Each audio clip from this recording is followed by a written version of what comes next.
we go. All right. The hour being after 7, we have a meeting of the planning board November 3rd with a quorum. First item of business is minutes from October 20th. Do you have a motion to accept, or is there any comments?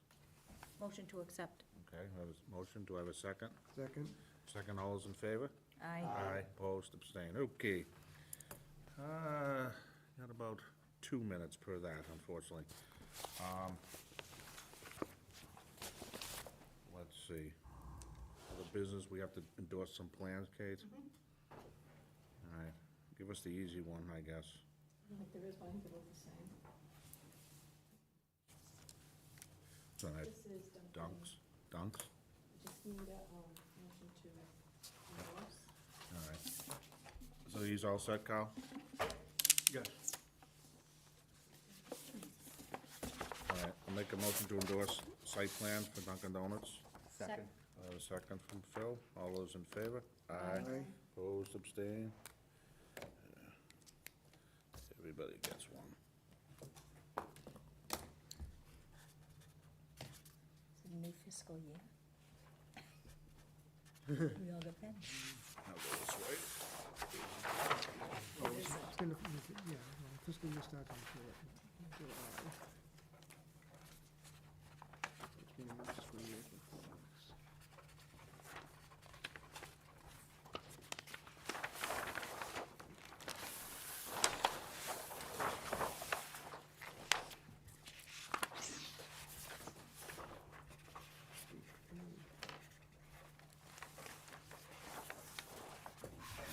There's two.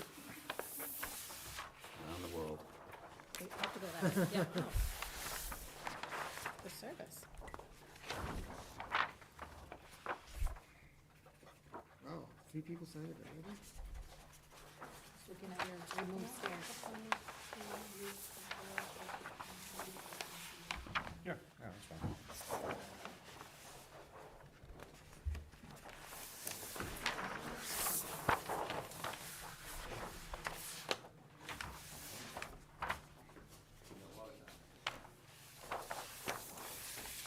It'll be upside, it'll be backwards if you keep it going That's that okay. way. You can system.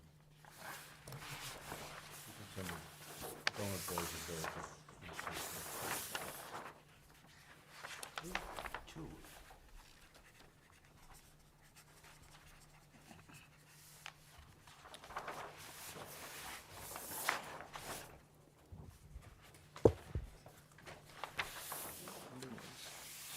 Just seal them so they're backwards in order. Jack, you can sign this one.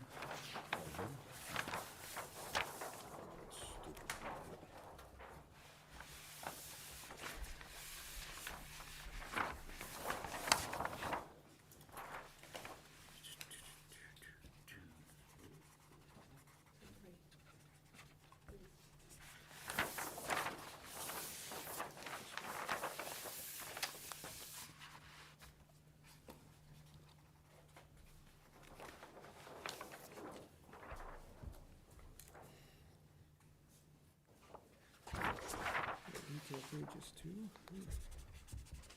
They're in reverse order. I know you would figure it out, but just thought This I'd thing you did mention all it. day.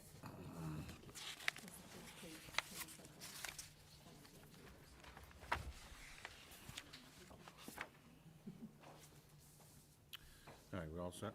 All right, the hour being after 7:05, we have a continued public hearing for 24 Heidi. Hi, good evening. Lou Cacavero for the applicant. Oh, you just got it, so. I just got it, and I'm reading as quickly as I can. Because you're gonna get a headache from reading it like I did. Okay, so maybe I won't read it. I don't need a headache. I saw some good things No. as I quickly scanned it. It's good, but it's, you trying to find your way out of the woods? Well, you can kinda go here, but you might wanna go there. Okay, what I got out of that whole thing was, if there's a covenant in place, he could go ahead and build, just like any other thing. Except for one caveat in there, is you would have to have, before you get a building permit, because this would be covenant under Swanson, right? Correct. The deeds would come from Swanson. Correct. So, they would have to bond the road, and they have to have enough money to bond before they'd issue a building permit. That's what one part said. That will be for the whole road. Which we don't want to do. I- because no, You I- obviously understand what we're trying to do. Yeah, no, what I'm, he gives all these scenarios. So that was one of them, if there's a covenant. So, we can't find it, you guys should see if you can find it. And we inquired. I think I reported to Kate, and I asked her to forward it to you, advice that we talked with Carl, and he has no evidence of there having been any money posted. Okay, no, And frankly, his opinion was, we probably just didn't do it, you know, or his dad And didn't do it. the next part is if it's not under, if it was any mortgage, now, we could, based upon what it said per the rules and regs of Mass General Law, 2 years, and our rules, we could just have the plans rescinded, boom. We could just rescind them, just on our own. But, per the Mass General laws, you can't rescind anything that has a mortgage on it. So we don't know if it has any mortgage on any of the property.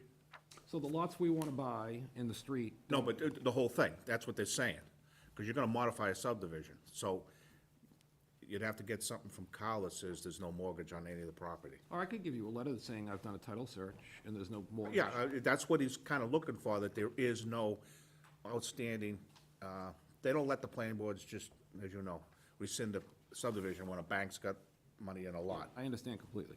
all right? And, So I've done the title, and I could certainly provide you with an Okay, no. opinion of title that says, I've examined title, the street in question, the lot we want to buy have no encumbrances on them whatsoever.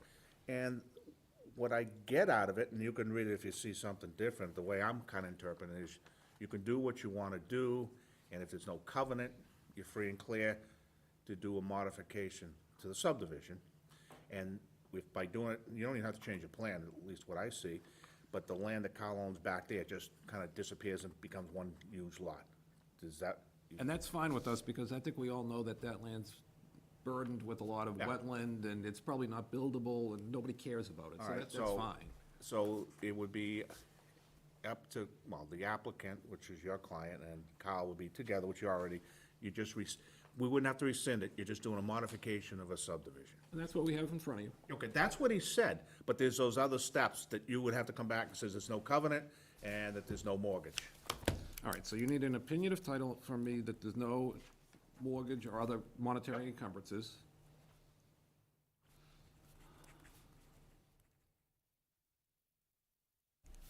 And you can treat my pending application for modification as the proper procedure. Yeah, they said that, he said that right I there. think I but saw that's- that, yeah. But that's where he kinda went off, but you need this, or if not, you gotta do that. It's, right out of the gate, he said, oh, the application's fine, but.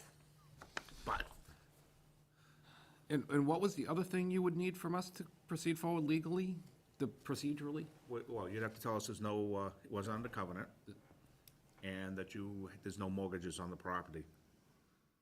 So the covenant expired, right? So the things that Kate delivered to me were copies of correspondence from, But okay, when he said the covenant, but you still there might have been money on it, you could have $1 on it, and as far as legal, I guess, the subdivision still exists. You'd have to say that there's no bond on it and no covenant. all right, so there's no bond, Yeah. there's no covenant, Yeah, there's no passbook savings, I'll recite all the things that it could. I think that's what he's looking for. So I can put that in the same letter to you. Yeah, it's, it looks like what we need from you guys is that there's no, you don't have a covenant, can't find it, there is none, and you've done the title search, and the fact that there's no bond outstanding, and there's nobody that has any mortgages on this. Okay. So I can craft that letter tomorrow, Yep. email it to Kate, it gets into the record, Yep. and then we're good procedurally, and now we can move on to engineering questions. Now you just did back at the engineering, that's what we wanted. Yeah, and I didn't bring him tonight, obviously, we Oh, didn't that's want to fine. do that work until we got through this hurdle. Yeah, but, big suggestion, read it and see if you come out with the same, what I just. Yeah, I will, and, If you have any questions, just send them in and we'll get them clarified.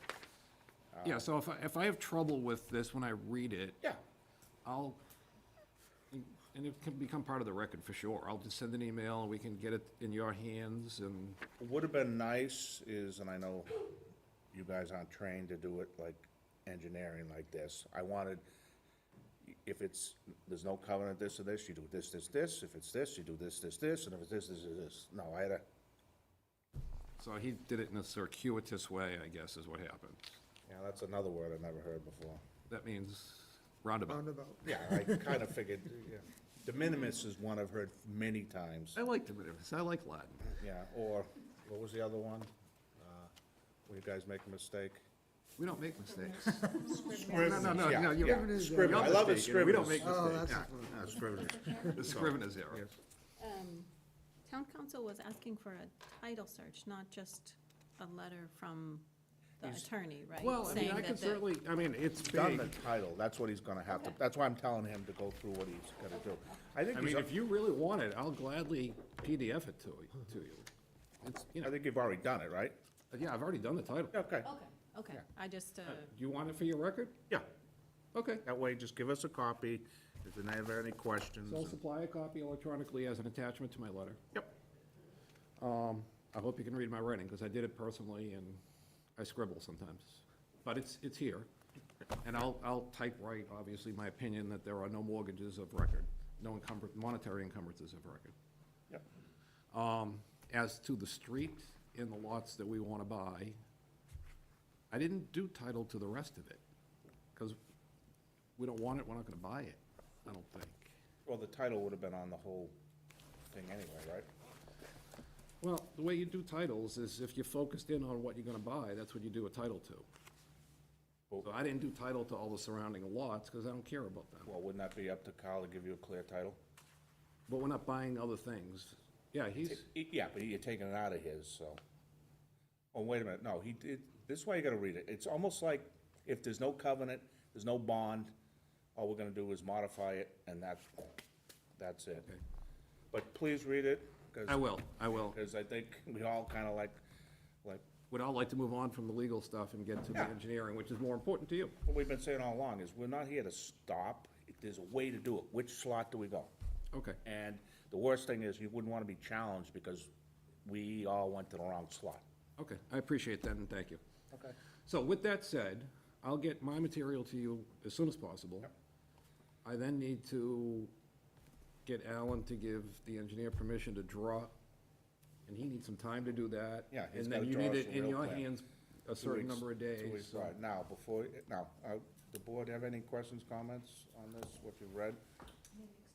That's why I wanna ask first. I think we kind of mentioned some things briefly at previous hearings, so those comments will be looked at before we, The engineering Yeah, comments, yes. yes, And I'll leave that to Mr. Bissonette when he arrives next time. that's fine. Okay, anyone else? All right, we need an extension? Probably through the end of December? Does that make sense? You know, I believe I think we're currently through November, I Yeah, believe. what's our meeting? December 1st. December 1st is our meeting, so you're gonna be ready by then? I hate to speak for him. Why don't you just give it to the end of January and go the first meeting in January? You know what's gonna happen. We come to Christmas and everything goes, I know. Yeah, yeah. Okay, so I would request an extension through the end of January 2023. okay. Okay. I'll make a motion to allow an extension for the applicant up through January 30th or 31st? 2023. Do I have a second? Second. Discussion? All those in favor? Aye. Now, what are we gonna do for January? Do you want to do the 5th, or do you want to do the 19th? What's the first Thursday in, is it the 5th? The first Thursday will be the 5th, yes. Yeah, that, I thought it was I think closer. that's plenty of time. Yeah, no, but I mean, we haven't set our next year's 5th, yeah. Issue with that? Yeah, I'll get later. All right, no, yeah, since that's the first and it's a few days, yeah, after the, and that's our first and third, so it shouldn't be an issue. What's the matter? Nothing, showing you the calendar. Are you busy that day? You got that Yeah, little dog? I have planning board. Okay, we'll continue this public hearing at 7:10 on January 5th, 2023. Okay? And you need your material a couple weeks, 2 weeks, you like? 2 weeks, so that it's not, necessarily us, it would be Kyle, because what you don't wanna do, and you don't wanna have the fire department and everybody else. Matter of fact, the quicker they get in, because guess what's gonna happen? Somebody's gonna If you roll in here on the 20th of December, see ya. No, they can bird dog it if they want. All right, that's what, meaning that your engineer should be working with those guys to make sure that they understand ahead of time.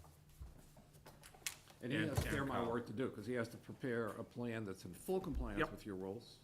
And then he has to prepare What he wants to do. what we want to do with waivers, It's already done. which is essentially already done. Yep. And I think there were a couple of comments that he'll probably make some revisions to that. Yeah, and basically, your non-waived plan shouldn't be an issue even with the fire department, because our cul-de-sacs already meet the turning radius and so on and so forth. And conservation's gonna be the same, because you're impacting the same area. Exactly, exactly. Okay, I think we, And talk to the deputy fire chief, again, I think we already talked with him. making any changes, yeah. Yeah, for your waived plan, that's the big one. Pretty sure his comments in support are already in there, but we'll double check. Okay. Okay, great. Thank you. All right, thank you. Alright. Next one. We have a continued public hearing in the Clock Tower, 2202, for 710, being after, and on behalf of the applicant, from the engineer, I'm asking to continue without discussion to your first meeting in December. In addition, he's gonna give us extension time through December 30th, 2022. Before I do that, anybody here for the Clock Tower? No? Yeah, I know you, Dan. Okay, I'll make a motion to allow an extension up through December 30th, 2022. Thirty-first? He's- Oh, Yeah, you said the 30th. all right. It's like Halloween. Okay, if we have a second, all those in favor? Aye. Okay, and November, what's our first one, December? First, 710 is Northwoods. Okay, so 7:15. Okay. All right, we'll continue this public hearing at 7:15 on December 1st. All right, will you be going ahead, Dan, you think? I don't know that I'm gonna be wrapped up with conservation at that point, so, Oh, this is where it's stuck? yeah, Okay. so I wouldn't give it a lot of minutes on your agenda. That's why we put it right after the other one then. Okay, You wanna put it on before? yeah. What's the one before? 7:05? All right, we'll modify this and put this on at 7:04 on No, December. 7:05. 7:00. Yeah, 7:10's the next one. All right, 7:05 on December 1st, so that we don't hold people up, okay? Next one is we have a public hearing with subdivision off Warwick Road. Before we say anything, What? there's an issue with the cards. What was the problem? He gave us the cards that were returned, not proof of the cards that were sent. Okay, And there are 2 cards in question, 2 cards that weren't returned, but we don't have proof that those cards were sent. okay. All right, do we have the white copies? I didn't bring the white copies. Well, you need the white copies. I guess it's funny to some people, but, well, I just make them up as I go. You need to either show us they've been signed for, or you have to show them you sent them, so we don't have that. So how do we continue? Excuse me? How do we open the hearing without having the cards like we're supposed to? You have the cards that were returned. Yeah, but we don't have the other ones that we don't know if they even were sent. Well, I can't guarantee that they're gonna be returned. I'll get you. No, but what you can guarantee is you would've walked in with the white slips that the post office gives you to say that they're gonna deliver. I'll email those to you tonight. We need them now. I've never heard of such a thing. Well, that's, how else would we know that they were sent? You gave me the butters list. We sign it, we send out the butters list with labels. I understand how the process goes, very simple, but we got the green, and many times people don't pick them up, they're in Florida, whatever. So as long as you walked in with the white copies, Okay. now, if you wanna hold this off until you can go back and get them, You want me to go home, get them, and how are you gonna be here till? probably at least an hour. An hour. Okay, I'll be back. Okay. All right, we'll hold this, I'm gonna leave this right here for you. Okay. I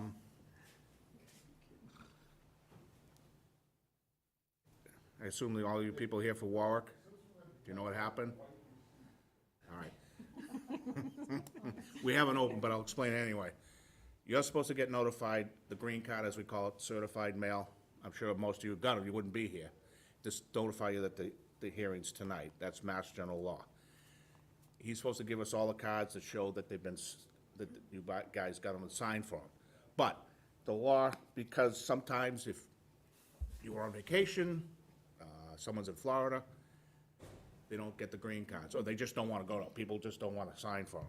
So he should have had the white copies that the post office gives to him as a receipt to say, yes, we took them from you, we're gonna deliver them. That's his proof. He didn't give that to us. So we can't, not gonna open the hearing for that, because that means we have a situation where the hearing would not be according to Mass General laws and so on. So that's where we are. Unfortunately, he lives in Norwich, so I don't know how long it takes him to get back, so. Don't take one A. Good advice.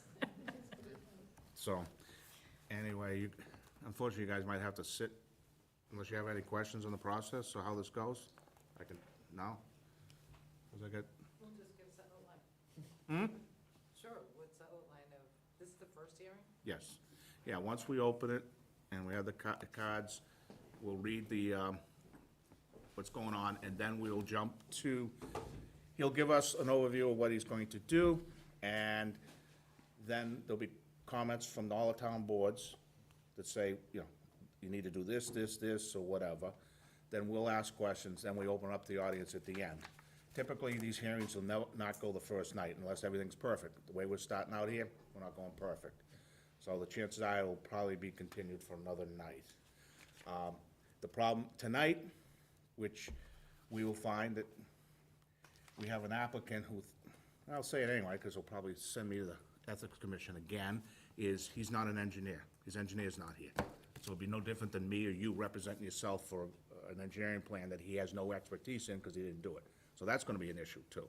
He won't be able to answer the questions, or he really can't state any answers or questions. So that's one that will get us continued no matter what, because there'll probably be questions, I'm sure, from Kyle, our town engineer, that he can't answer even if he's expert, even if he knows about it, because he didn't draw the plan. Without having the guy who draw the plan, it's gonna be a little tough, so, so we'll wait, we're gonna have to wait on that. Is there any other questions, or? So typically months? Typically months, that's what it'll take? Yeah, it depends on how quick and what the comments. If, what you find is the plan's done up right and they've met with all the town boards ahead of time to get all iron out the problems, it goes quick. The only thing is, and I can defer to Kyle on this particular one, I'm sure there's wetlands, Kyle? Mm-hmm. All right. You guys get notified for conservation yet? Did they have their hearing yet? No. All right. No. Okay. So the process, the way it goes is, he could draw a wonderful plan for us, but he's gotta go to conservation, and they gotta say, well, maybe the road's too close to wetlands. They're gonna move this thing a few different times, and typically what you find, just like we had right before this other gentleman here, is the conservation, they could take a few more hearings than us, and you don't typically close the hearing or anything. But he wants to draw the road here, and if it's in with our rules and regs, no problem.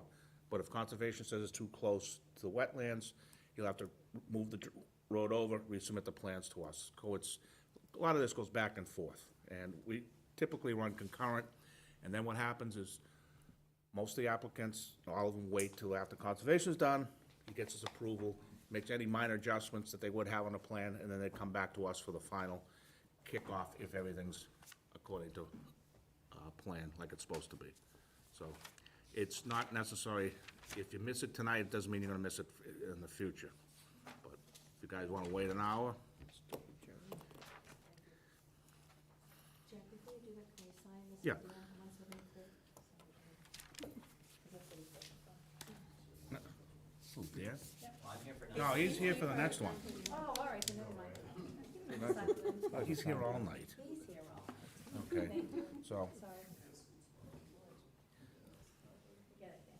You can watch it on cable. On cable? Yeah, Or YouTube. YouTube. I don't have a home phone either, so. Do you have YouTube? Yeah. It's on YouTube. Okay. Our cable guy, he can tell you where to watch it, right?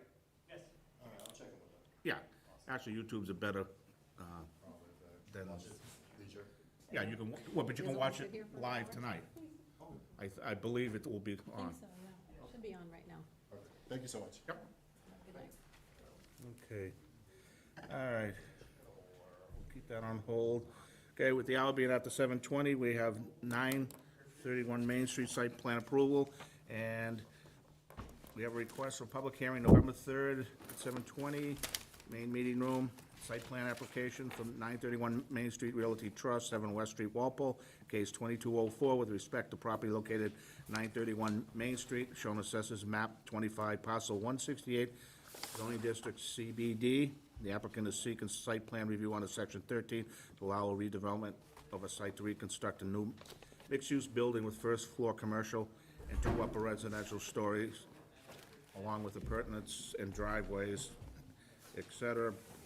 Plan of land of Legacy Engineers dated August 30th, 2022. With that being said, the hearing is open, and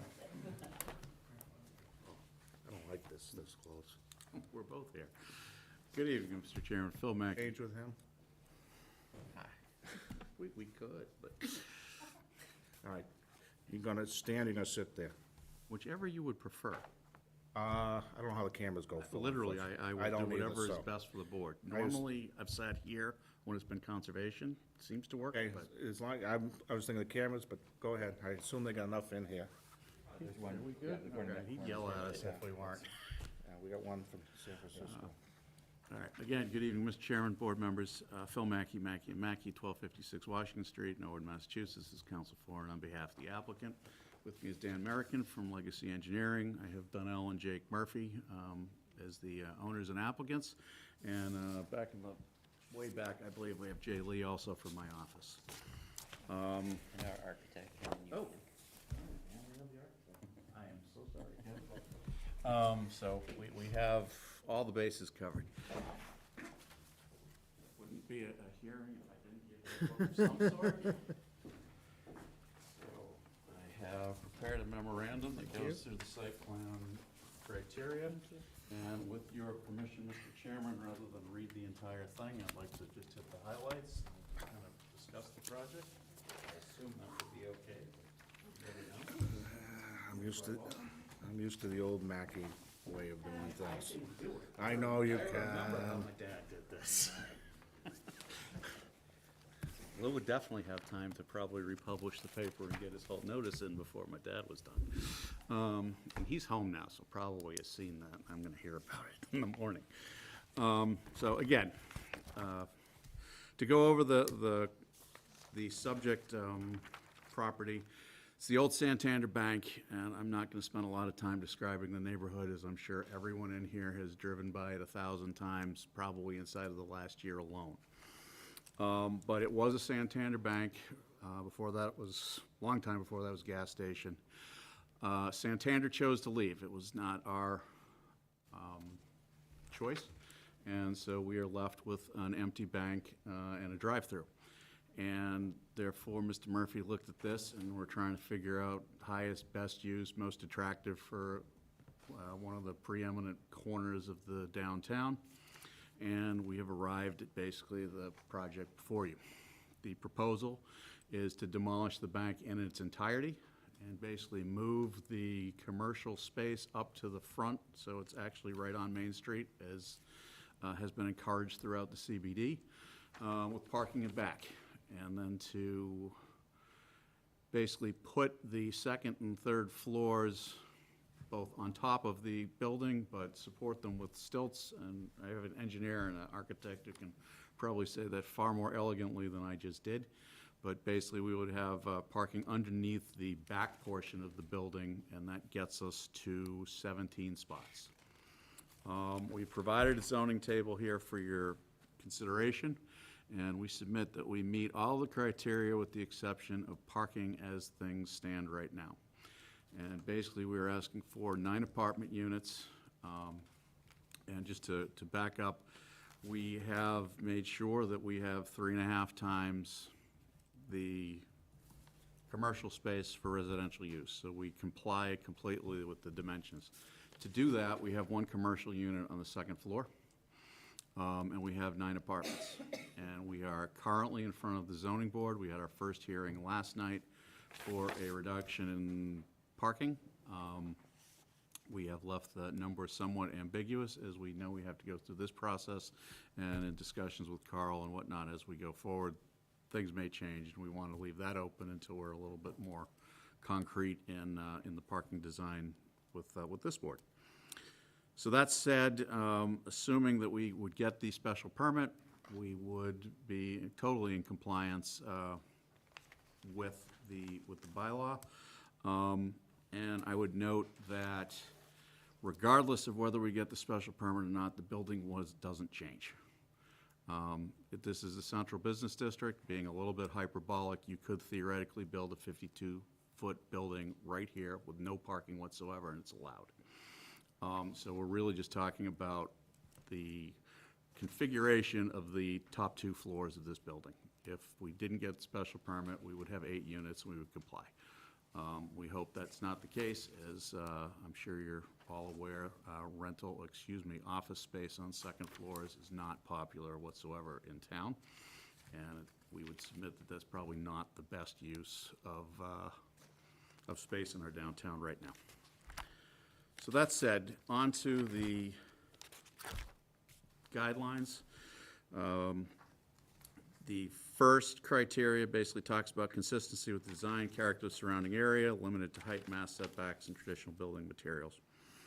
Basically, again, Kevin, I'm sure will have more detail, but to put it very succinctly, the applicant has stated, we're trying to make this corner look better, and the best example we can give is kind of what they did in Islington. It's not an exact replica thereof, but we're using traditional materials. We're kind of getting it doesn't look like a repurposed gas station anymore, and hopefully it's an attractive building.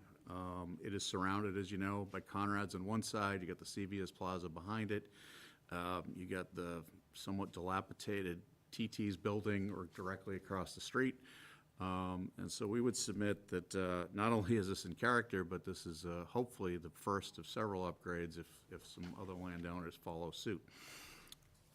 And therefore, we believe we meet that criteria. As far as consistency with the site development standards, we have a whole section, and I'll address those in order when we get to them.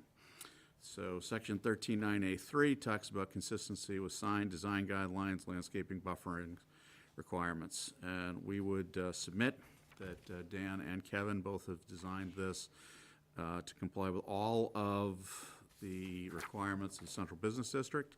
We propose a small street sign for the building. In discussions with police and fire, they want it on Main Street, and again, Dan can talk to that a little bit more, but we've agreed to pretty much everything they want, so I don't believe there will be any issues with that.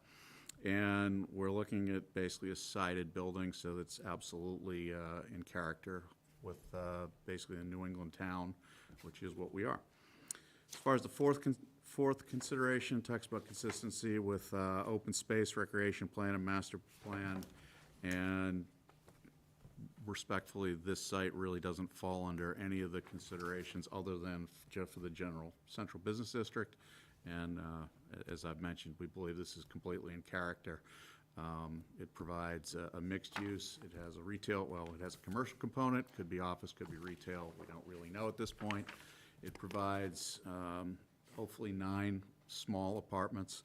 We'll get into that a little bit more in detail, but these are no more than 650 and change square feet. So we're not looking at 3 bedrooms. We're looking at 1-bedroom apartments, fairly small in size, and it will allow 8 or 9 more people to live in the downtown and walk to the amenities, use the train, and I think it would be a nice addition.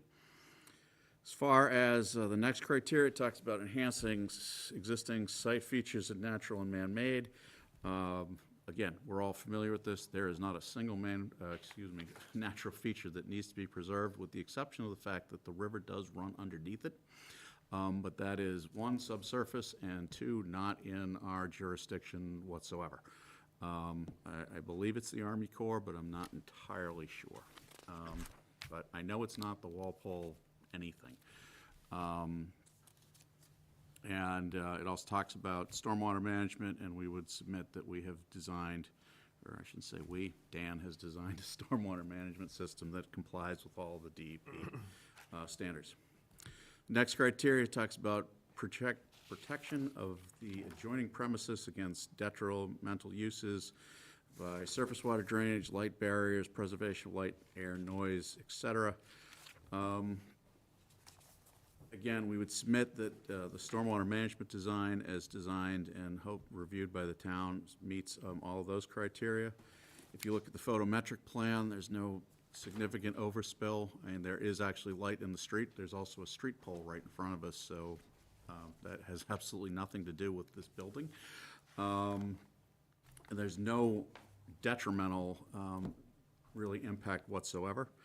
And as far as preserving views, other than blocking the, I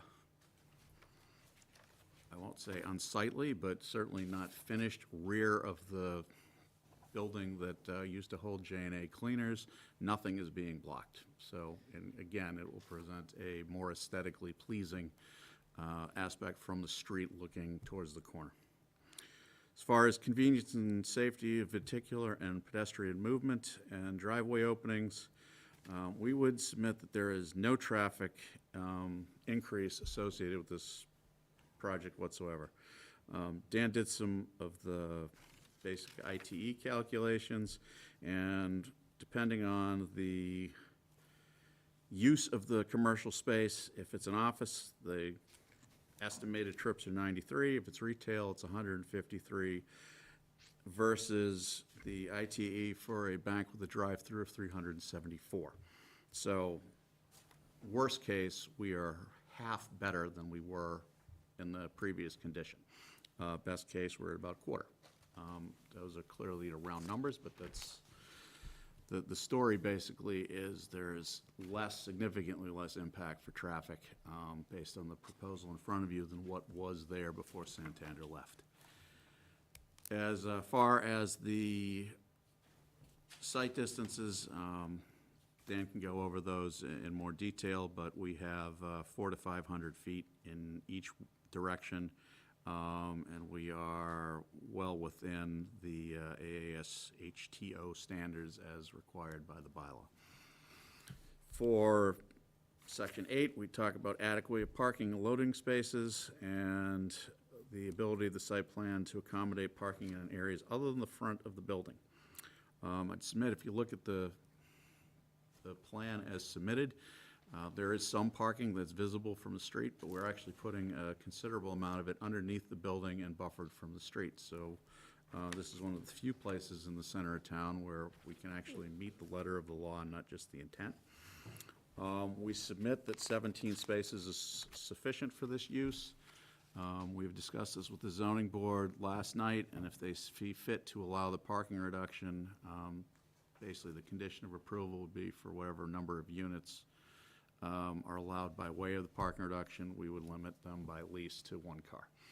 So, for instance, if we are one short, then one unit would be limited. If we end up with two for some reason to being short, then 2 units would be limited. So, in effect, we would be by lease and condition providing the amount of parking is required. And Dan can certainly get into the circulation and flow in his presentation. As far as the dimensional regulations, as I've stated before, we conform to everything as far as the building goes. And for the general site guidelines, these are fairly quick to run through.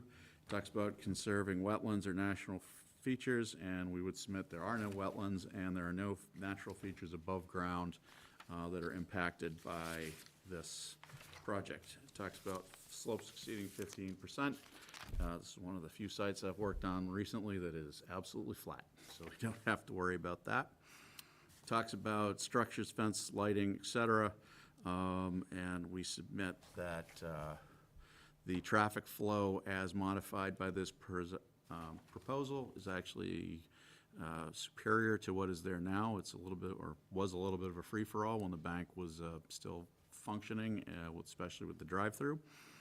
We've already discussed the lighting. There is light on the street, one that's desired, and two, a lot of it's by actual streetlights. Talks about roadway and driveway design. We would submit that the location of the two curb cuts is substantially unchanged. We are proposing to make the flow of the traffic inside the site one-way, which is a bit of a change from what was there before. And we believe that is an improvement to the site and to traffic flow. And then we also talk about, or the design guidelines talk about illumination. We'd submit that the building illumination as provided is more than adequate to provide illumination of the parking lot. And again, this criteria also talks about nothing shining beyond the perimeter of the site or interfere with the traffic, and we would submit that we do not have any impact whatsoever on the lighting of the street as a result of this proposal. We have designed everything as far as the pavement and parking lot in accordance with the plan, which was done in accordance with the standards of the town of Walpole. All of the utility systems will be, or already are, underground. So that satisfies the next. And then lastly, it talks about surface water and runoff. And we would submit that the drainage report stands for itself, but certainly Dan can run through that in more detail if you so choose. With your permission, Mr. Chairman, I'd like to turn it over to Dan.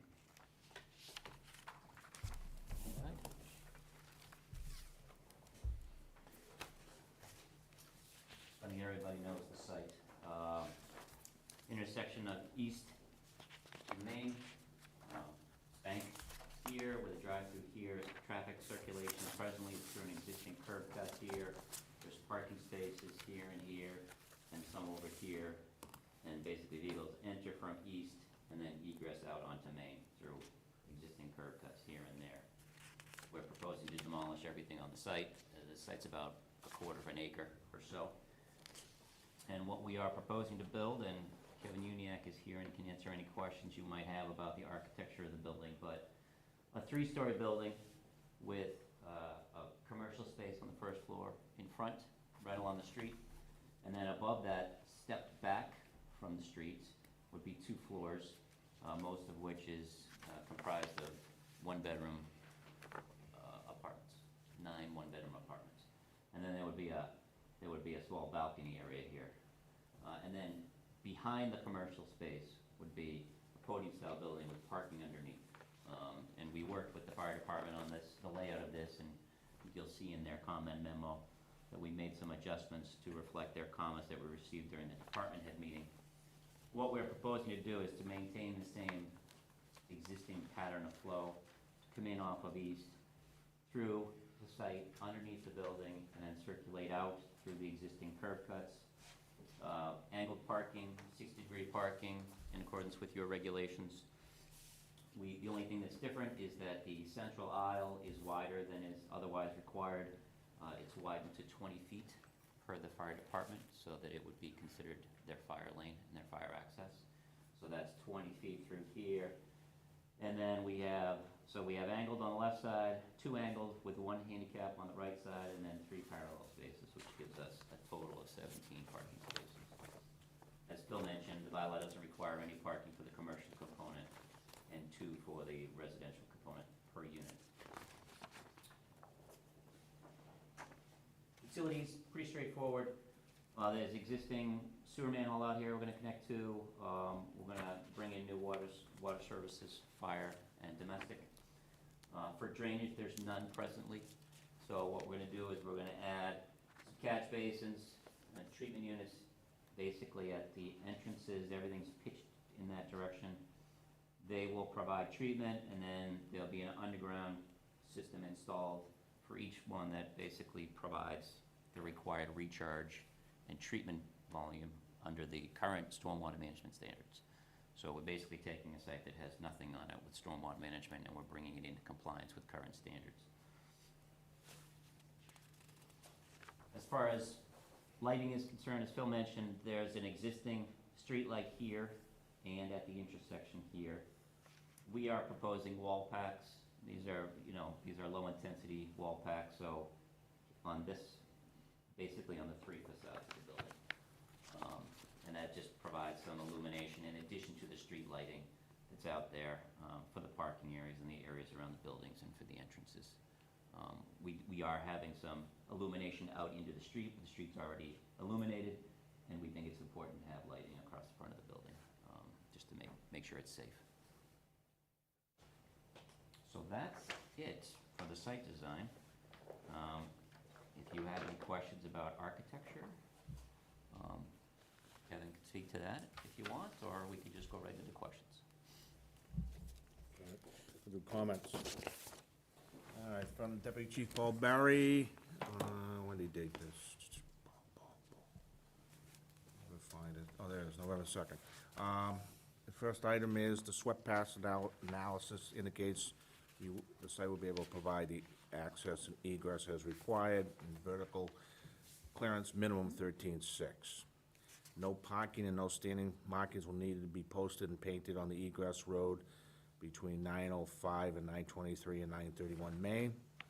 A street number sign needs to be located on Main Street as opposed to as shown on architect's drawing 2.1, and the elevator must be sufficient in size to accommodate a stretcher in the supine position with crew and equipment. I would assume that all elevators designed like that, but unless there's more than one. Board of Health, October 21st. At their meeting on October 18th, they voted unanimously that they have no concerns at this time. However, they'd like to confirm that the adequate lighting is proposed, and also that separate recycling containers be added to the proposal to conform to Mass DEP requirements. And, let me see if there's anything else. No, last one is Carl's. Carl? Mr. Chair, I did provide a memorandum earlier today. It's only a few pages long. One of the key things here is that this is a developed site, and they're essentially holding the grading. They're really not changing much. They're going to put one building on essentially at the same grade and add a fire service to it, and they've improved the drainage. So we've got a number of labeling standards type comments, the first 8 comments. We note that the stormwater report is good. We agree with it. It's a vast improvement. There was no stormwater management. Now it has essentially, as Mr. American pointed out, it meets DEP standards and local standards. We do have a little bit of a concern. The site, between the site access and egress, it could work either way. The exit could be an entrance and vice versa. So we actually looked at, and Dan's already provided a sketch to show that the site can be laid out the other way around. The basic reason is that we're a little concerned with the site distance on the exit to Main Street. So we've agreed to discuss that. I'm actually going to reach out. We've got a consultant that's done a lot of work on downtown traffic and get a little more input for that, and then solidify that so that, we can move forward with that. And then one last comment, we've got a need to upgrade pedestrian signals right adjacent to this site, and we've asked that, should this be approved, that we at least consider requiring that as a condition of approval to help us outfit some of the pedestrian crossing equipment at that intersection. So really, it's short. Everything's well done. I agree with the presentations by both Mr. Mackey and Mr. American, and it's a good site plan.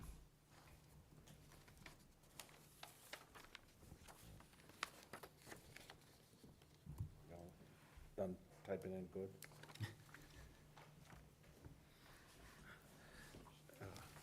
She's doing like this all the time, Dan. Carl makes it easier for us. Okay, that's all the comments. Sarah, you want to go first? Sure. Okay, so Was there any discussion to make like a multi-parcel development? Work with adjacent I can- property owners and Jason, property owner is not interested. not at all interested? Phil has I talked contacted to him as late as Wednesday. Okay. Because it could be a Would be better nice. design, Yeah, that would be nice. perhaps. But it's It's not not an It's possible. not gonna happen. That's unfortunate. Okay. I'm just wondering, I had reached out to Carl to ask questions about the culvert and if he would be willing, Mr. Baldoff, just for the public, if you could kind of give your assessment of the town's, position on the culvert and future. Want me to show you everyone where it is, just while you're, before you do that. So the, 80s? Mid-80s? Early 80s, yes. Early 80s. The town culvert is a stream, so there's two concrete box culverts that run right under the center of town, and it's this hatched area. So these are the two culverts, and they pass underneath our existing parking lot in an easement through our land. So what Member Katib inquired about, and I shed the knowledge that I understand about this, was that that was part of a flood control project. In 1955, there were back-to-back storms. There are pictures around here somewhere of people canoeing downtown. And so it took a number of years, but the Allen Dam was constructed, and this culvert was constructed as part of that. They were both built by the Army Corps of Engineers. And actually, under planning is some improvements to the Allen Dam to actually raise its storage and armor its outflow. That's also going to be done with federal money. The Allen Dam is owned by the town, or a combination of federal and local money. Allen Dam is owned by the town, and so it provides flood protection for downtown. There's only so much water that's going to go through that culvert. It's not in the 100-year flood down there. And I've actually asked in the memo for some clarification on who holds that easement, but I suspect it's the town of Walpole, because we own the culvert, even though it was built by Army Corps. I don't think it's an Army Corps easement. So that, I think it's a town easement. I think it's a town easement as well. Yeah. So anyway, that's the brief history on that, and there's actually, an effort now to work on the Allen Dam because of, possible changing precipitation and whatnot. So yeah, I think it's in pretty good shape. The culvert's in good shape. It's a very long-term piece of infrastructure. I've never heard of any problems with it. So, and of course, the building is situated, it's close, but it's away from it. And under the building permit process, there'll be all kinds of geotechnical considerations for the footings of the building and whatnot. So that'll be, that's basically routine procedure for this. I don't have any concerns with this at all here. Okay, yeah. So I just wanted it stated for the record, like the town doesn't have any concerns with the culvert, with the new design. Okay, next question. So you stated that, that the project complies with the commercial on the first floor and the residential above because of the square footage, but can you just go over those numbers? So you said you're counting that office space, but are you also counting the outside parking, or how are you coming up with that? Kevin disclosed that here.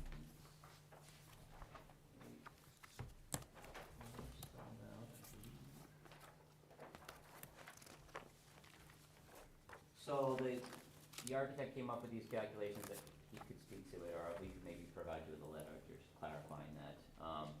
The commercial area is 2,744 square feet, and the residential area is 8,037 square feet. I don't know the specifics of exactly how he Okay. calculated that. The outside balcony doesn't count. Okay, I think you must be counting the parking. No. No, not counting the parking. So, because So- we did this last night, and Yeah. Dan doesn't have it in front of him, there's 2,083 square feet on the first floor. That's all commercial.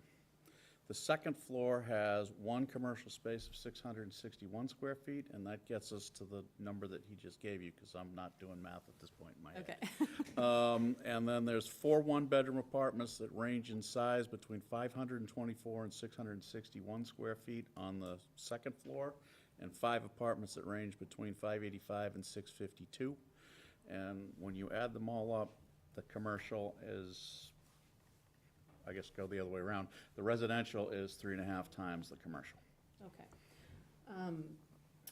It's my opinion, you know, we know that the MBTA community laws is coming down the pike, and what that's gonna mean for a community like Walpole is we're going to need to allow straight residential, very likely in the central business district. So I don't really have a problem with it.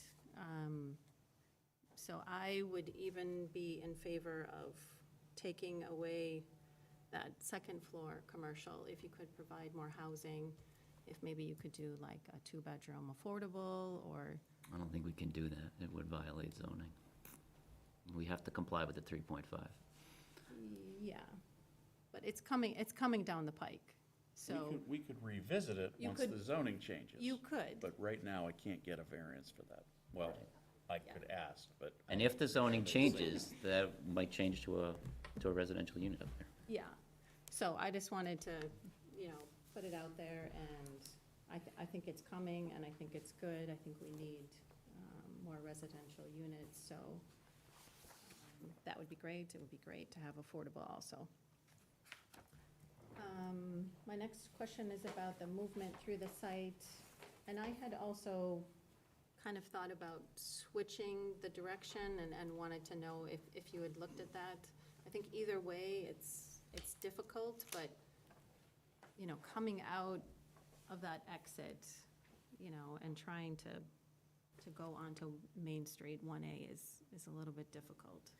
Yeah, so you know, any of these sites on the corners of busy intersections are tough, no matter what, right? So we're just trying to find the best possible way. And I did work up a sketch for Carl showing that we could reverse the flow and end up with the same number of parking spaces, and it would look almost the same as this, except it would just be reversed. Yeah.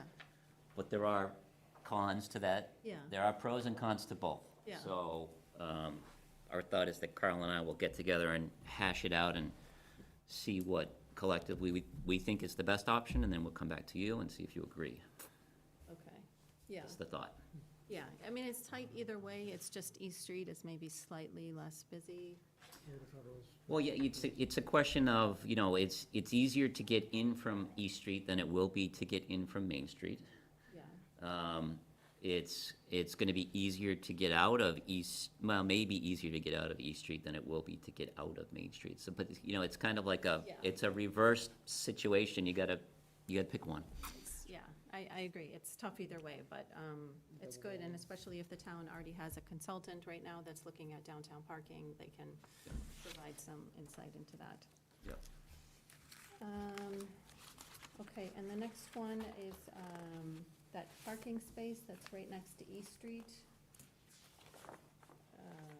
I don't think you have it labeled, but that first one, So that's an existing parking space. There's one right there. I know, I parked there this afternoon. We And could. then I came out and. We could take it off. You know, so again, it comes down to, it's obviously not an optimal parking space, but it is a parking space, and it is downtown.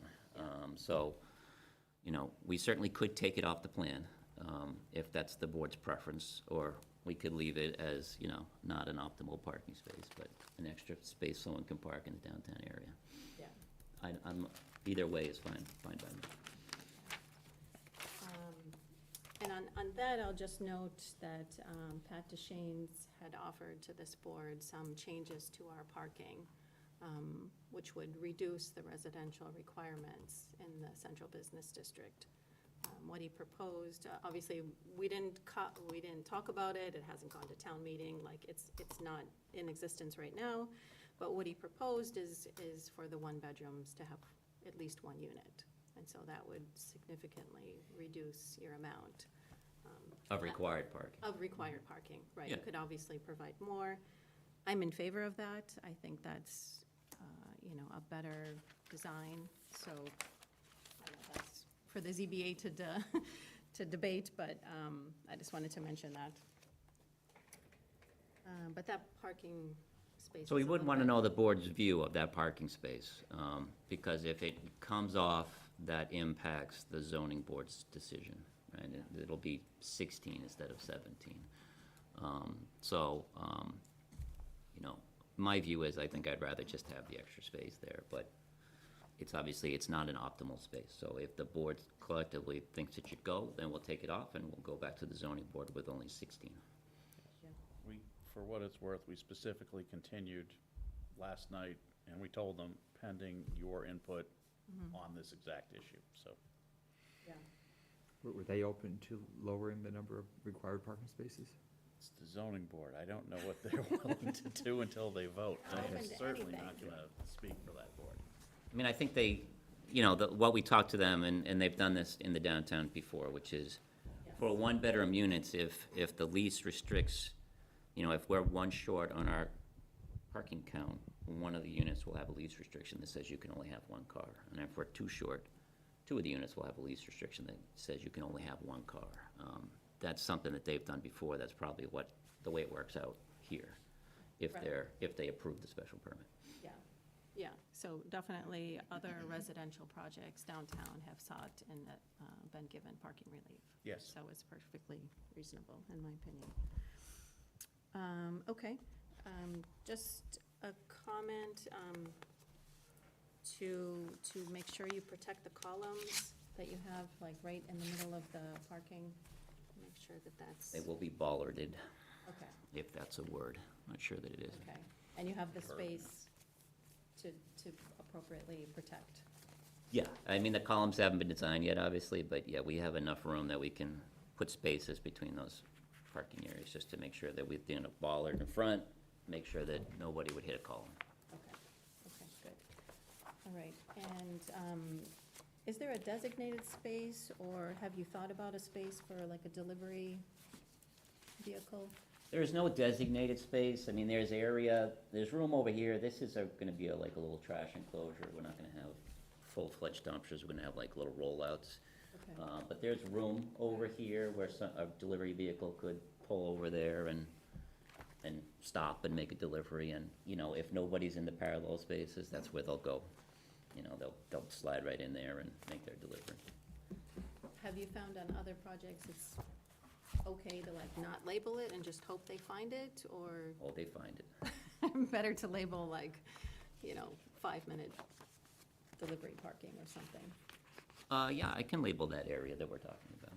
Yeah, okay. And then you mentioned the deputy fire chief had wanted like a fire lane or something?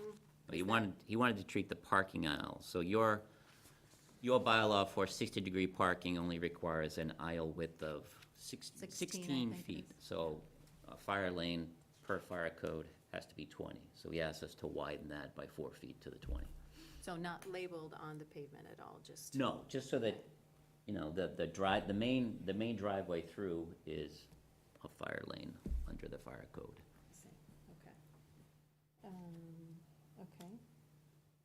And then I think was mentioned to add a stop sign wherever the exit is, right, to the plans? Oh, we have a stop sign. Oh, you do? We have a stop sign, a do not enter sign on the back side of it, and a stop bar. Okay. I missed that. Me too. I didn't see it, but, oh, right there, stop sign and do not enter, okay.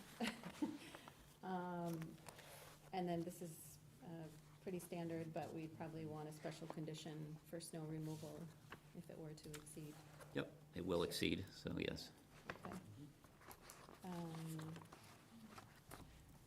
And then a request to add the details for the signs that you have proposed?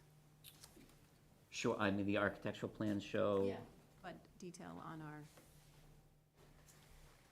our set, You want that on the site plan? yes, Okay. So the wall sign detail on the site plan, yes. okay. And I was happy to see that blade sign. I think that's great. I wish more downtown businesses had a blade sign, and I would just encourage you to whatever commercial you have on the first floor that you let them also have that blade sign. It's better visibility, economic development, good stuff. But that's just an encouragement. And then just one last question on the architecture. the building face that's on East Street, is there any way you can increase the transparency? East Street building face, well, Yeah, I know it's like a stairwell or whatever, but if you could add light. enclosure, you could do rated glazing. The glazing will look different because it'll be a different type of glass.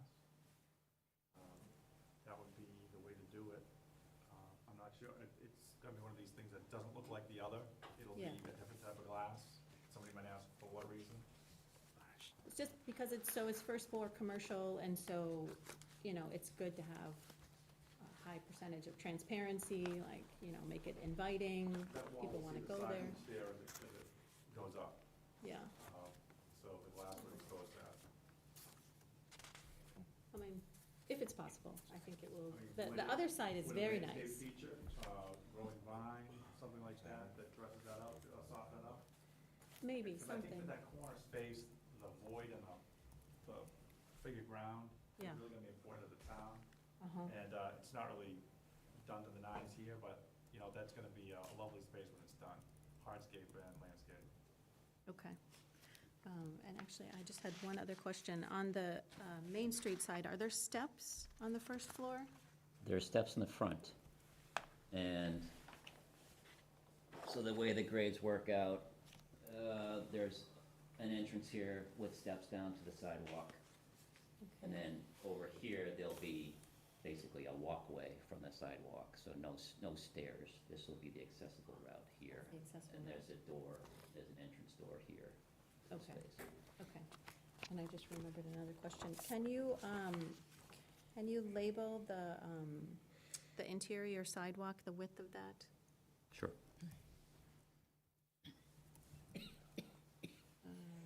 I think that's all I have. Thank you. Yeah, first of all, I want to just say, I think this is really a nice addition to the town, to the center of town. Nice to have a building that does, as you sort of mentioned, Islington, you know, I think they did a good job there, so I want to commend you for that. I want to just echo some of the comments that Sarah made. Certainly, having less pavement is good, so, you know, reducing parking spaces, if that, depending on how that works out with the zoning board of appeals or whatever, but that certainly would be good, and having, you know, having more affordable housing is always good too. I know that's beyond our discussion here. It was good that you cleared up the parking, because I was looking at you know, some places it said 17 and then it showed 18. It looked like one apartment wasn't labeled to kind of, so. One apartment is not labeled on the architectural plans. We'll Yeah, correct so- that. Yeah. Yeah, so I wasn't sure if that was on purpose or not. No, it was an oversight. Okay, yeah. As far as the traffic, I think it's good that you're looking at the alternative with Carl and with the town. And another thing you might consider, knowing how hard it is to get out onto Main Street at high traffic periods, is having a sign that no left-hand turn during certain hours or something. We're amenable to that. You know, I mean, you know, that's, because that is a hard place to get out of, particularly with the plaza right next to it. So that might be something to consider if you can't mitigate traffic in other ways. Yeah, I think it's, you know, did a good job on the facade, on the building, you know, I think conforming to our design standards for the central business district, so I think that's really good. I have a question about the sidewalk. I noticed, I think it's 1.4 feet. The building is off 1.4 feet from the property line, if I read that right? At this corner, yeah. Yeah, does that go all the way down?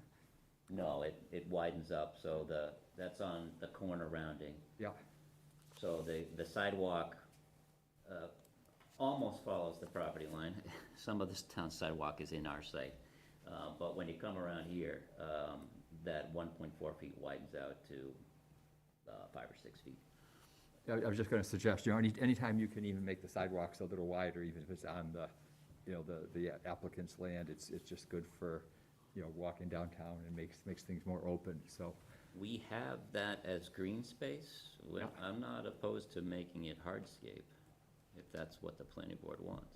I think I would be open to that suggestion, but again, that would be a, you know, board decision. You know, often on our sidewalks, which are fairly old, you know, they're fairly narrow, and again, we're trying to get more people to walk downtown, and And again, I want to applaud you having, you know, a lot of, you know, having the retail space on the main street, because some of our buildings have parking garages, so really, it's not really fulfilling the whole premise of having business on the ground floor, where you want to have open stores and people can walk by and see things. So I think that's been a good, you know, that you did a good job there, I just want to say.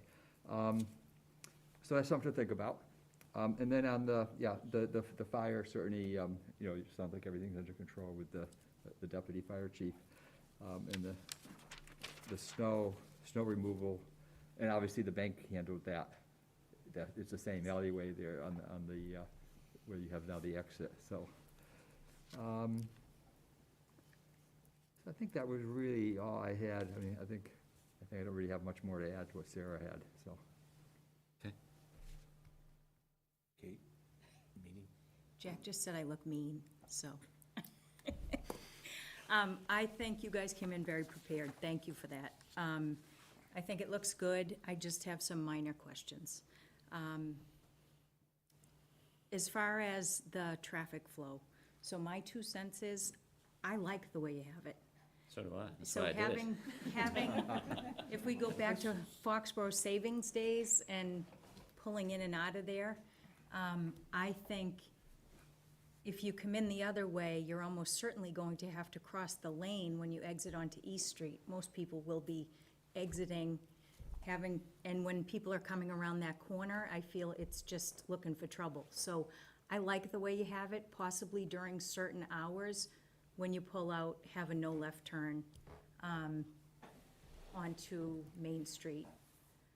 But I think it's, you know, obviously I defer to the traffic experts, but I think that it makes more sense the way you have it. I think the other way, I do think there'll be issues.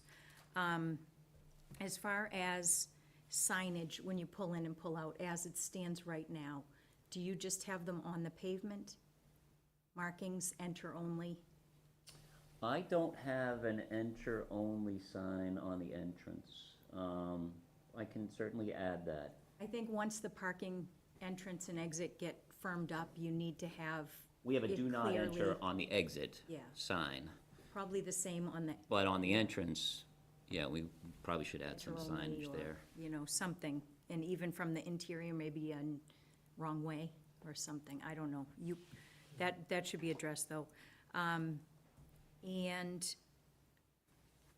as far as you guys mentioned, and it's hard to judge when you look at it on paper, you know, the pictures versus the real building, but you mentioned Islington, you mentioned the New England feel, and I think that's so important.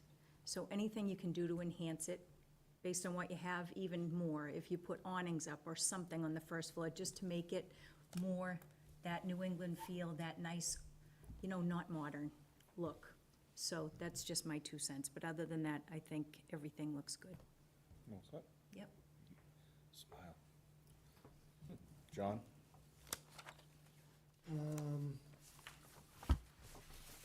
I'd have to say that my thought is the reversal of the direction makes more sense. Trying to It's a tough one. get into that via East Street unless you come, either direction really isn't gonna be that simple. And coming out,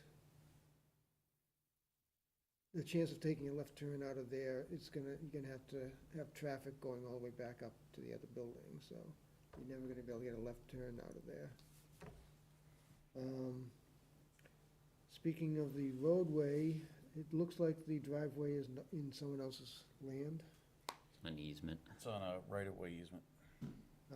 Is that included somewhere in the paperwork? No, but we can have it for I you. would like That's that, not a yes. problem. The underneath portion of parking, is it lit somehow?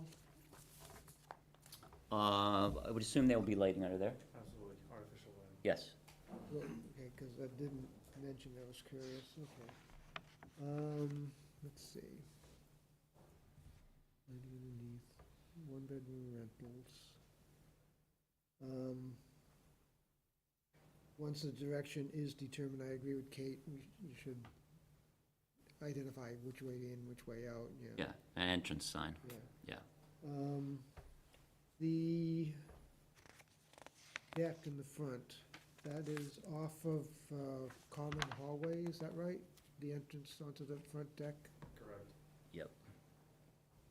So that's basically available for any of the tenants to just walk out, get fresh air, is that the intention then? or- On themselves, like cornhole. Right, so this is the stairs, and this is the common hallway area, and then where is the door that goes out? The other floor. Oh, yeah, right at the end of the hallway. So yeah, it's available to everyone. Okay. I'm just thinking, I don't think there's any similar situations in the rest of the downtown, but you have a open deck within 5 feet basically of the roadway. What type of safety measures are being considered? Well, there'd be a railing, obviously, per the building code, but this is, the design approach here is, you know, the thing that people like to see now in these downtown areas, where it's kind of congested, is they don't want the full vertical mass of a building to be right on the front edge of the street. They want the building facade to step back, and it just creates more space, a feeling of more space, and less of a big structure kind of overhanging the street. So that's, I think, the reason why that's done that way. Absolutely, there's a design with 3 stories right on the street with a deck in the back if you want, but that didn't, I'm just thinking, It's not as my nice. first thought of is there a safety issue there that has to be addressed? I was thinking kids, but if they're one-bedroom apartments, they're not gonna be kids, so that issue, I guess, doesn't fall. The building code is the same conditions as the Russo building, 5 doors up, the subway building. Okay, so there's another building that has that similar circumstance. But it's set a little further back from the roadway. This is right up on the roadway, pretty much. The subway building is right on the road. It's a sidewalk. Yeah, it's right up to the sidewalk.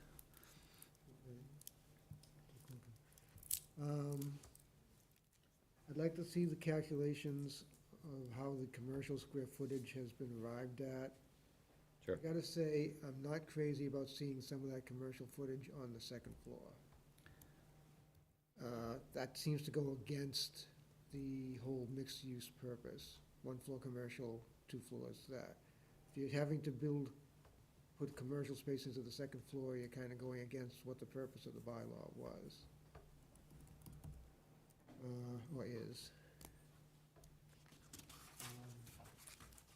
General concept, good. This exterior design looks fine. But I'd like to see calculations that allow that much residential, what doesn't appear to be that much commercial. Sure, we'll provide that.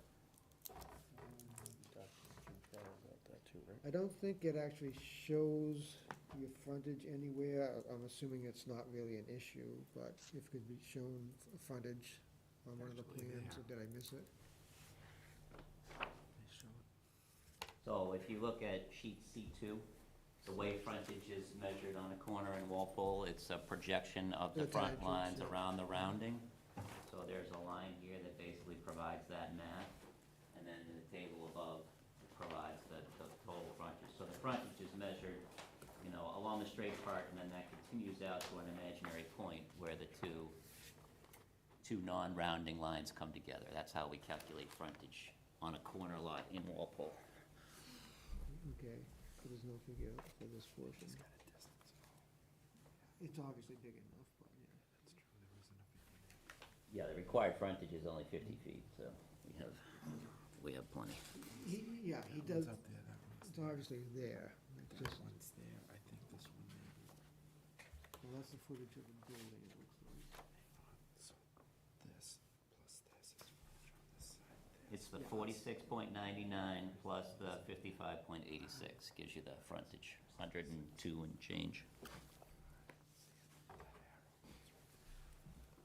Yeah, but what's it for? Oh, I see, no, oh, it's, okay, it's the arrow from there, there, yeah, I see that, okay. Can see it on the bigger map. Okay, let's see, turn.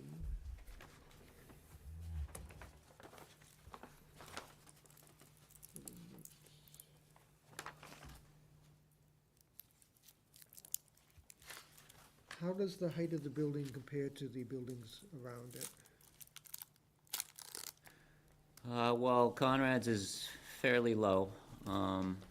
It's comparable height to the buildings across the street, I would say. Both, yeah, not the pizza shop, but the other two corners. Yeah. Yeah, Okay. right, so this building here is a comparable height to this, as is the building over here. This one's a lower building, and these are lower buildings. Yeah, 2 feet taller than TD's and probably 2 or 3 feet shorter than the old wood building across the street.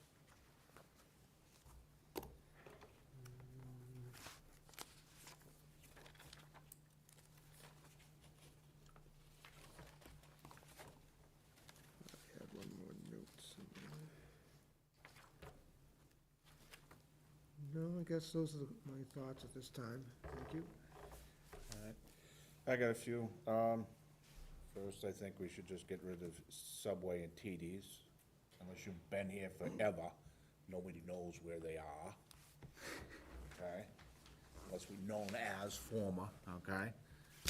Where is TD's? I don't think I ever was there. Now, I'll start in the kind of easy one. My vote is you go in off of Conrad's.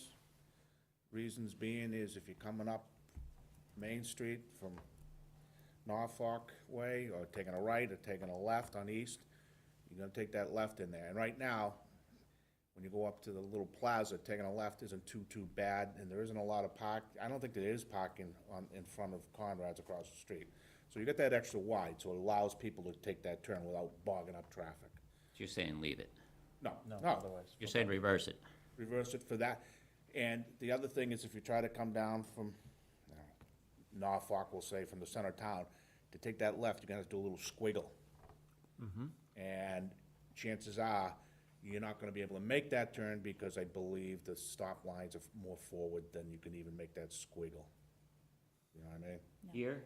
Yeah. The stop lines are staggered, so Yeah, this, what I'm saying is if you wanna come in and take a left, there might be cars, you might have to do an extra little jump.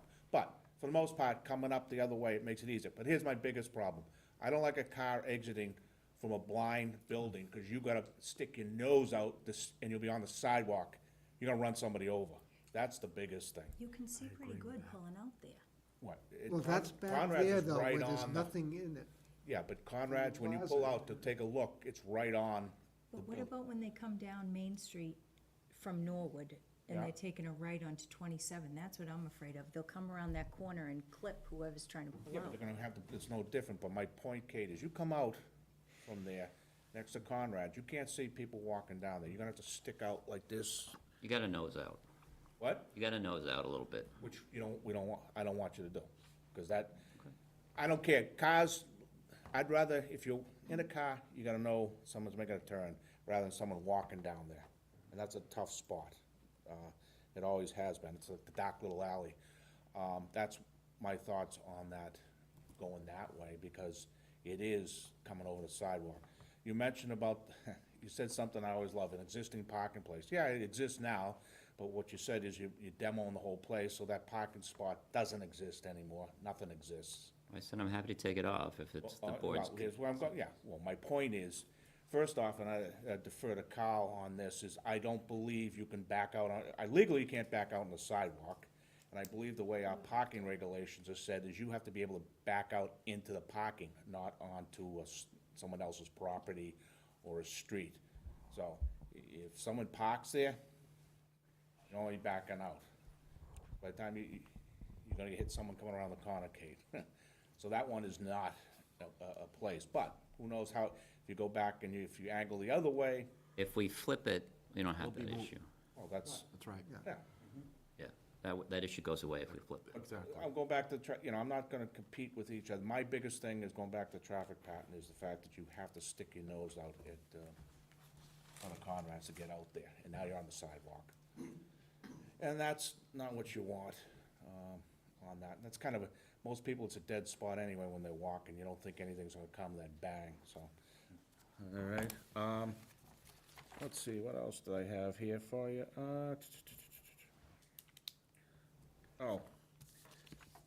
John kind of brought it up, but I'd like to, I read the zoning bylaw, and it says, that I believe that the first floor is commercial, up is residential.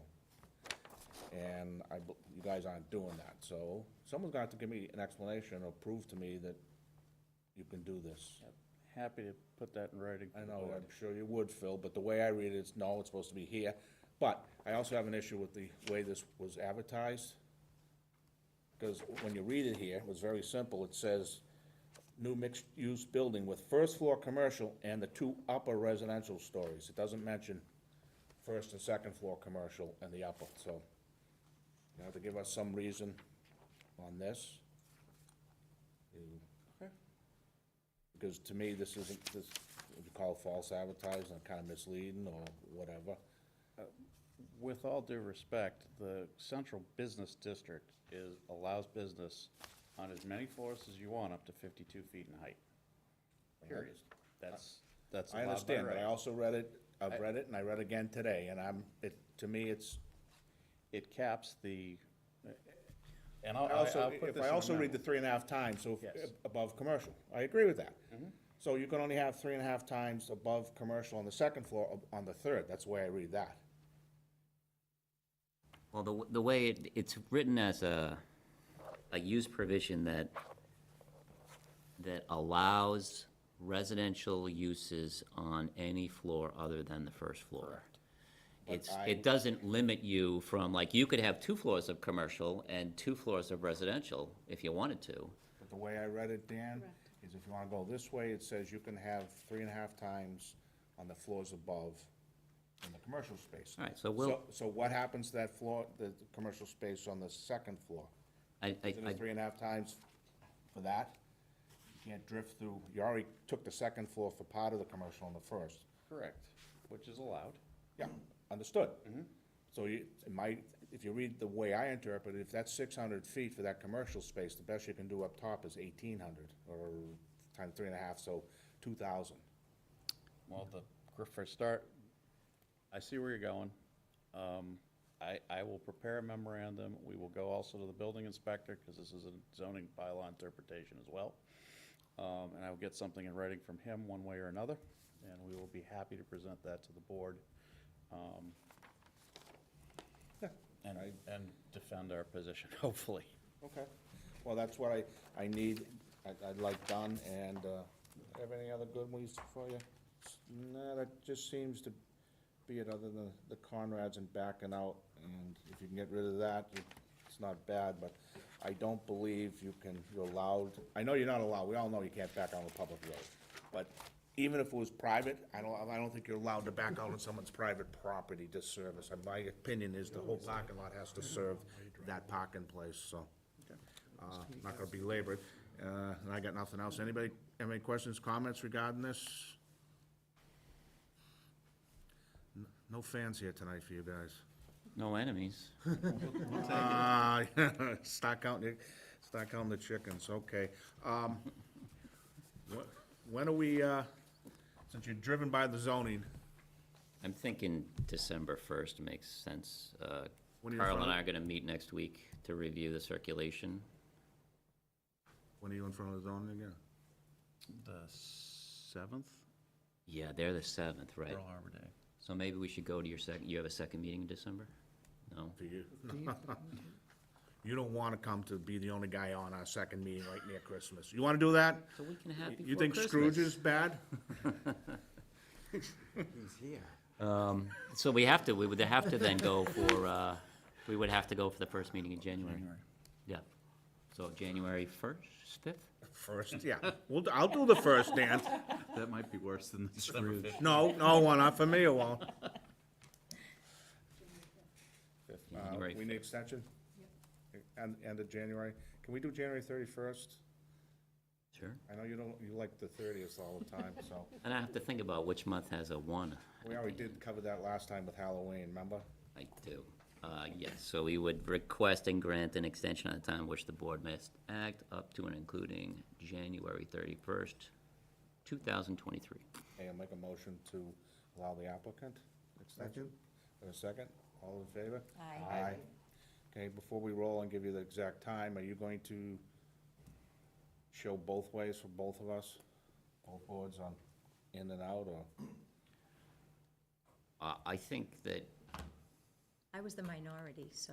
I think I know where this is going, and I think Carl and I are gonna kind of Okay. reach consensus this week and just come back to you with probably a different proposal, but Okay. Carl, will we be able to consult with the parking engineers? Yeah, hopefully I will. Actually, Dan, if you can PDF the plans to me, that'll give me a slight streamline to send them over that layout sheet. I'll do it tomorrow. All right, so we'll continue this public hearing on January 5th at 7:10 is Heidi. 7:11. 7:50, oh, yeah, we need those extra 4 minutes. If Heidi doesn't show, we got 4 minutes of airtime, and so, okay, we'll continue at 7:15 on the January 5th. Great, thanks for your time. Just ask Kate next time what time. I have no say. Fair enough. Yeah, I just want to mention one quick Yep, thing. go ahead. So that culvert is the Springbrook, the waterway that runs into the culvert coming from Memorial Pond. Yeah, from Allen's Dam. Allen's yeah. Dam, and if you look at, if you stand at the road there, right near the park there, that goes under the culvert, the risk to the town is if you ever had a huge flood, that the culvert couldn't handle all that water, and that's where the downtown flooded in the 1955 flood, which is why Allen Dam was done, to stop all that water from coming down, otherwise, Walpole would have another flood. Thank you very much. Okay, see you later. No, I guess, What's that? Endorse? Who? Who? Dan? Did that plan a little better, we'd be out of here.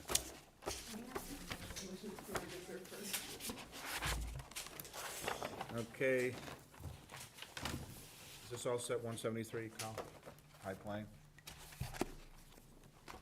Carl? Yes.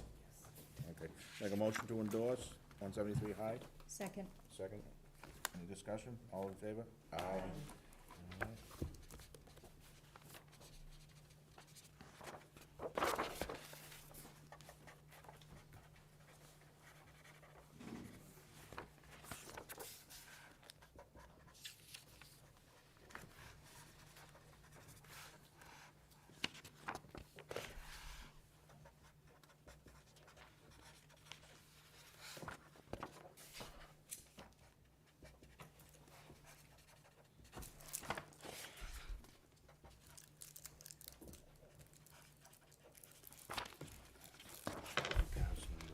Might be quicker like this.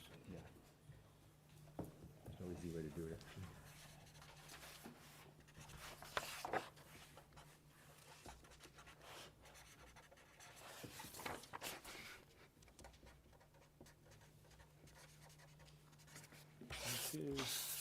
Go. We'll rack 'em all around. It's probably good.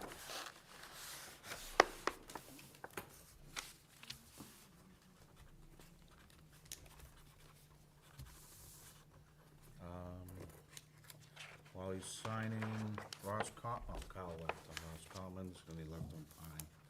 So we can't do much, right, Kate? What?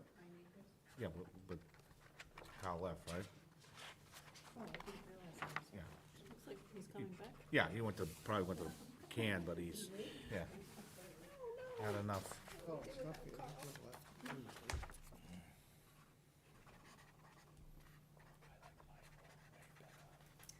Nobody liked my way. No. It's not too Swans out in the memorial yesterday. Yeah, they're there all the time.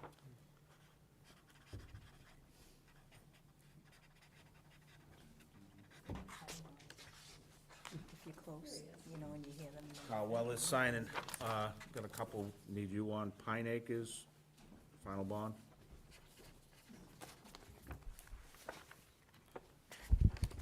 Yes, Mr. Chair, did you receive the memo? No. Because I just got it. Pine Acres, yeah, we got it. Okay, where's Carl's? On November 1st, you received a request from us for, they wanted the final for Portland Way, and you're understanding that there's 152,750 left, and the value of the work is 38 grand thereabouts left, and you got a bunch of items, right? A lot more Yes. than it seemed. So they have to install 3 hoods in the basins. Street sign is not high enough, could be 7 feet. Stop sign missing.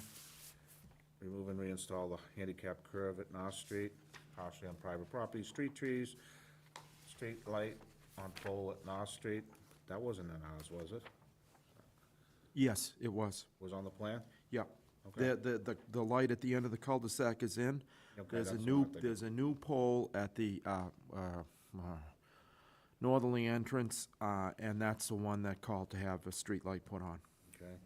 I drove by there the other day. I didn't see any rocks in the cul-de-sac, but it was dark, and I didn't feel myself hitting any. so- They're not in, they've been pushed to the edge of the cul-de-sac. Okay, all Where right. the fire hydrant is, it's kind of like hidden now. Okay, because when I drove the other night, I didn't run over them. Installation of the bounds, and are the bounds in, or they? Some are in. Okay, and he's gotta have the land surveyor do it, and you say loam and seed, or you just talk about just redo the shoulders? Yeah, it was loamed up right after it was paved in the middle of the summer, but unfortunately, it was, seeded and a lot of weeds came in. As you know, we were very dry. Yeah. no, So, I- it needs to be better established.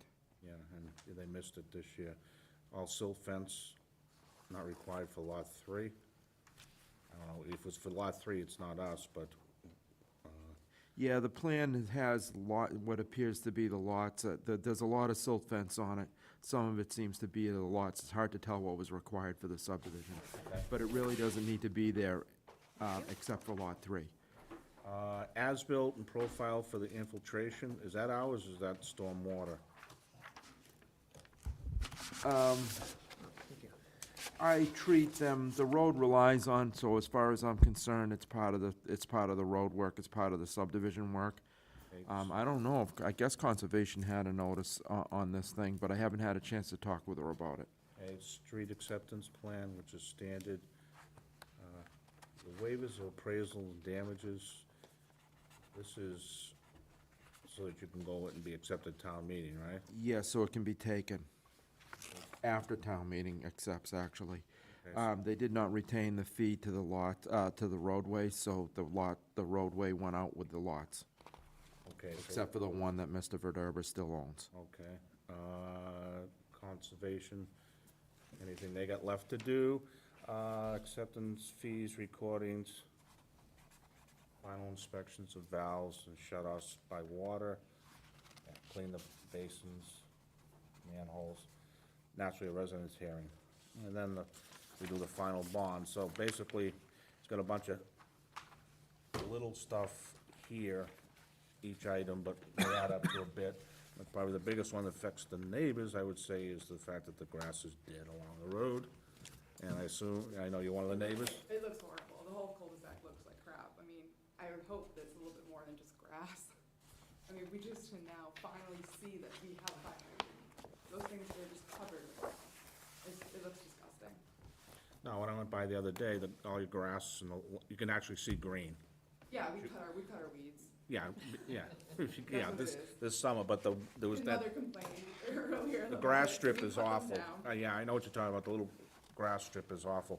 Oh, there's one other one here, how'd I miss that? Street trees? Oh, that's gonna be a beauty. No. Yeah. Could you tell us about what that means? Could you Oh, come, of course, yeah. so everybody can hear you at home? Absolutely. Identify who you are. State My your name's name and Megan address. Morash. I live at 8 Portland Way, and I've lived there for 2 years, starting in October. So, yeah, I was surprised. I have a few other things to say, if you don't mind. I don't want to interrupt you, Go ahead. but I was curious about the street trees that are outstanding. If you could tell us a little bit more about that? And then maybe I could follow up with some questions. I hate talking about street trees, because I think it's stupid. Been here doing this for 30 years, and the town people wanted to put them, they never liked, the previous town engineer didn't like the street trees between the sidewalk and the curb. You know, your little grass strip, Uh-huh, all right? That's a street tree. Town owns it. right. The wonderful idea was to put them back on private property, which is, to my opinion, is stupid. Right. Reason being is it's your property, not the town's. What I said before, we've had this battle many, many, many times on other subdivisions, is he could go put it in, and you could come out and cut it down right Right. after. Right, a waste of Let me resources. put it another way. He could have put them in the day you guys passed, and once you recorded, you could have come in the next day and cut them. Right, right. So that's the issue. We had issues up on, just down the street from you in Arlington, you know, that subdivision up there? That was another beauty, and didn't go well. Some people wanted them, other people already had trees, so they said, no, I don't want them. Oh, So it was a matter of whether you wanted them or not. it'd be optional. Yeah, And what about how many trees, you know? whatever shows on a plan. Yeah, the rules require every 50 feet, but, you know, obviously you put one 50 feet, the next one lands in the driveway, it's not gonna go there. So we generally go for a field mark out, try and keep them away from the water and sewer services, and get them in places where it makes Okay, sense. okay. All right, we're really not that hung up about the number of trees that are there. Okay. I look and see what the bond carries for the total number, but that process would be, it would be a field mark out, the tree warden would get into it and whatnot, but they haven't been done. Okay, And if you don't want them, then we won't put them there. okay. I did have some other questions or comments about those trees, but I wanted to say other things. Do you want to go through the list that you were going through, or finish, or you want me to? Street trees, because that's gonna be the biggest pain we're gonna have. Okay, so, what I wanted, well, I have to sort of go back a little bit, but regarding the street trees specifically, I mean, a lot of other things that the builder has done are really poor quality and done, you know, out of order, et cetera, et cetera. So like you said, I mean, it seems like there should be some communication, you know, that, Anything on the lot is between you and the builder. Right, Anything right. on the road is ours to do with. okay, well, let me go back a little bit, because, you know, we're all very frustrated, all of the people who live on this street, because there's just been, you know, a complete lack of progress. And, you know, in May, I think the bond was extended to May of 2022. And at that time, you know, my understanding that there was like really minimal stuff that needed to be done. We understood. Like the street, you know, street paving, sidewalk, curb installation, things like that. Maybe the construction debris needed to be removed. And it just came to my attention that there's this whole long list of things additionally that need to be addressed. So that was a little bit of a surprise, and I'm thankful that I believe the decision was that there's, or maybe that's a proposed decision, I'm not sure, that the request for the bond reduction is denied, but maybe that's something you're doing now. I'm not sure if that's the discussion you're having now. But anyway, I was surprised to see this long list. And, you know, I was prepared to come in here and discuss these items like one by one, but I don't think that's gonna be productive for you or for us right now. But I really what I wanted to say is that I just think there's a huge lack of communication with the builder and us. He doesn't respond to any text messages, phone calls, any communication whatsoever. So that's really been a major challenge for all of us. And not only, you know, when we reach out to him, but there's no notice, you know, when any work is done. When the street was paved, there was a big trench that was dug at the foot of my driveway, and I got up from my desk and I couldn't move my car that day. Another example was when the grass was just put in on the shoulders, and, you know, he texted, maybe one of our neighbors didn't say anything to me to say, you know, water this. So I found out through my neighbors that this was done. I wouldn't have known. And then again, just to go back to the poor quality, I mean, almost every project that has been done is really, really low standards. And some examples, again, are the seating. Right now, the sidewalk that was put in, and I was wondering if you all have taken note of this, but there's vehicle tracks, construction vehicle tracks that are in the sidewalk right now. It's completely unfinished. The boundary markers that were dug recently are completely unfinished, raw, dirt everywhere. You know, I don't know what it is, paint, white stuff all over there, so it just looks horrible. You know about the handicap curb that's wrong.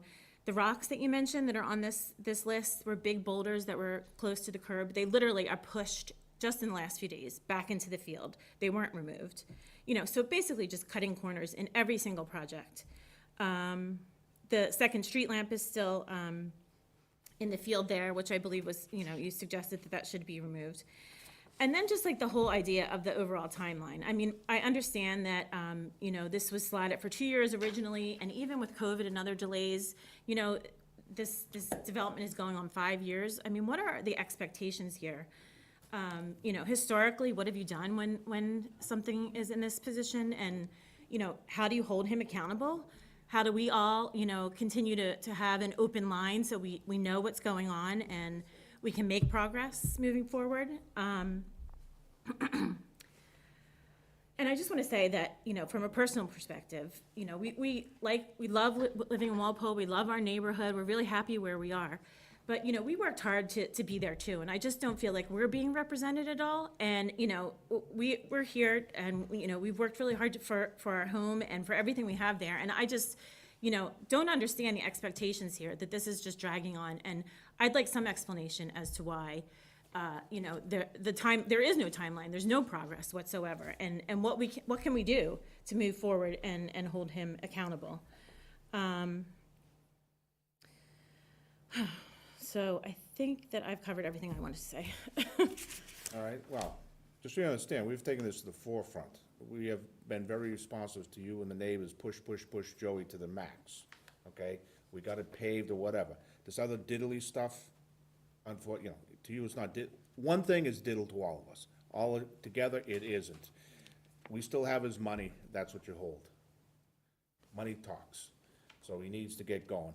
I said it back in the summer, putting the dirt down alone was stupid. All you're gonna do is grow weeds. And you're gonna end up doing, and he didn't do it in the fall like he should have. So that's gonna hold over. We can't release any of that, the grass. The other stuff is more, you know, you did talk about the bounds not being filled in. I understand that could be, and some of the stuff that may not affect you, but it's on the list. Whether it's 6'6" or 7, I don't think that affects you. Well, hood's Right, inside right. this thing. I know it, Yeah. but the rest of the crap does. Right, Now, right. here's the one where you hold the cards. Street trees. Wanna know how? Sure. All right. It's part of the bond, it's part of the approval. He is supposed to provide street trees within the parameters of what we say for the trees have to be in the spacing and so on, okay? Here's the rub. If I was a developer, those trees would have been in your yard before you took title. Right, right. But now you own the land. You have to give him permission to come onto your property and Right. put them on and restore everything the way it should be. That's up to you. If you don't, this thing could last for a long time. But he comes on a property to do whatever he wants, he does. No, he can't come on he can't come. He just did it yesterday. Well, then Without call the any cop. notice, That's not yeah. us, but you call the cops on that. But as Okay. far as putting the trees We in, don't wanna go to that road, do we have to go out there with a baseball bat? You know what I mean?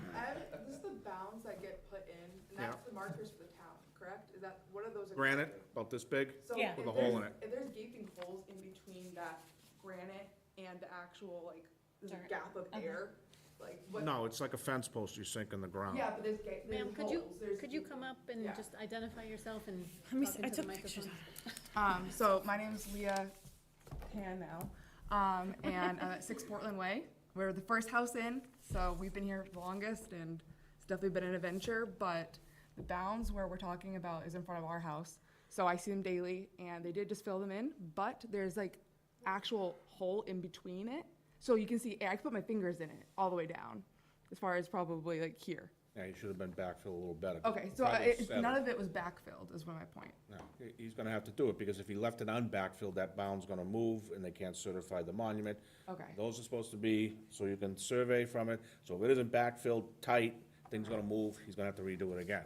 okay, so who enforces that? I just wanna make sure, like, is that part of that list? Yes, part of the It is list. part of the list, and then, so it's technically something that you guys can't you don't wanna release, or maybe you do. Anything on here right? that hasn't done to the way Okay, he's supposed so to. he doesn't knows get to come released. back, or do I have to remind him? How does that process work? This is the list, and this is what it costs, that's his reminder.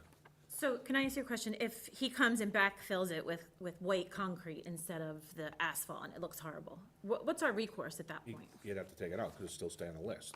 It would still stay on the Yeah, he list. So can't that's something change- we would report to you guys if we see something that's Oh, what's gonna happen not when Kyle consistent with the goes- list. Kyle got to do another inspection, he's gonna go out and say, nope, that's no good. Uh-huh. Take it out, put something else in. Put what you're supposed to. We don't just believe him, what Right, he right. said, like Carl or someone Uh-huh. from the town will assess it and see if it's done according to the plan. I see, okay.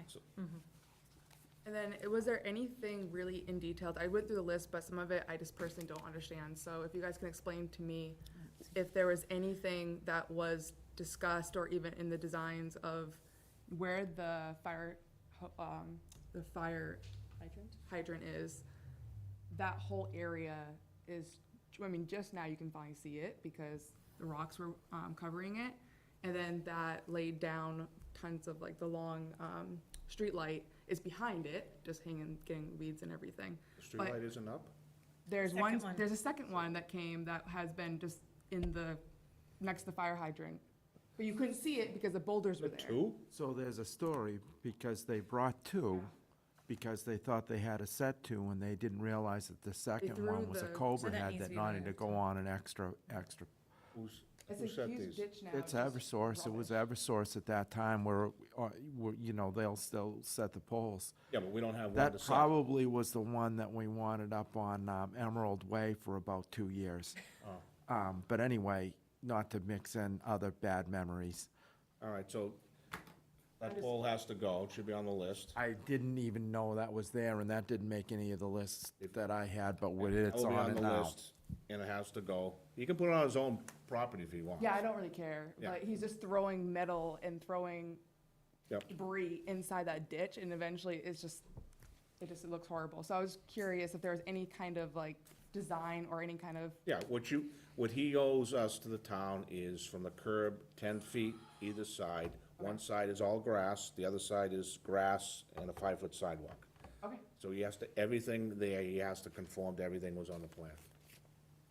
okay, And everything has to be done, backfilled correctly, set correctly, all the paving has to match the same. You just can't, go down to Rockies and buy a bag yeah, of cement next to and the do it. fire hydrant, that should have been cleared up and Yeah, should it have should been all be, just great. grassed at least or something. Everything, yeah, the grass should be coming up. Just and all. basic, yeah, just not like a forest of weeds. Of junk, now. yeah. Junk and stuff. Okay, so I make sure I understand at least what we expected out of it. Yeah, normally what someone might do, you would hope that they would have planted in September, they had some decent grass, and if it's coming up, they'd say, you guys wanna mow it, or he'd mow it, and typically what happens, you'll take it over, but you can't take over weeds, right? Once the grass makes it stay next spring, then, These are like trees. It's just the like tree natural weeds. growth. He didn't do anything with it. no, I didn't, I wouldn't Yeah, think so, it would've yeah, been yeah. dead anyway. Right. Any other questions, you wanna go back to the trees? I Trees are do want to go problem. back to the tree, but I do have one other point that we didn't mention here that is really concerning to me is the amount of dirt and construction nonsense that gets pulled out into our street. And I know that I discussed with Carl via email that paving of his driveway is not under your purview.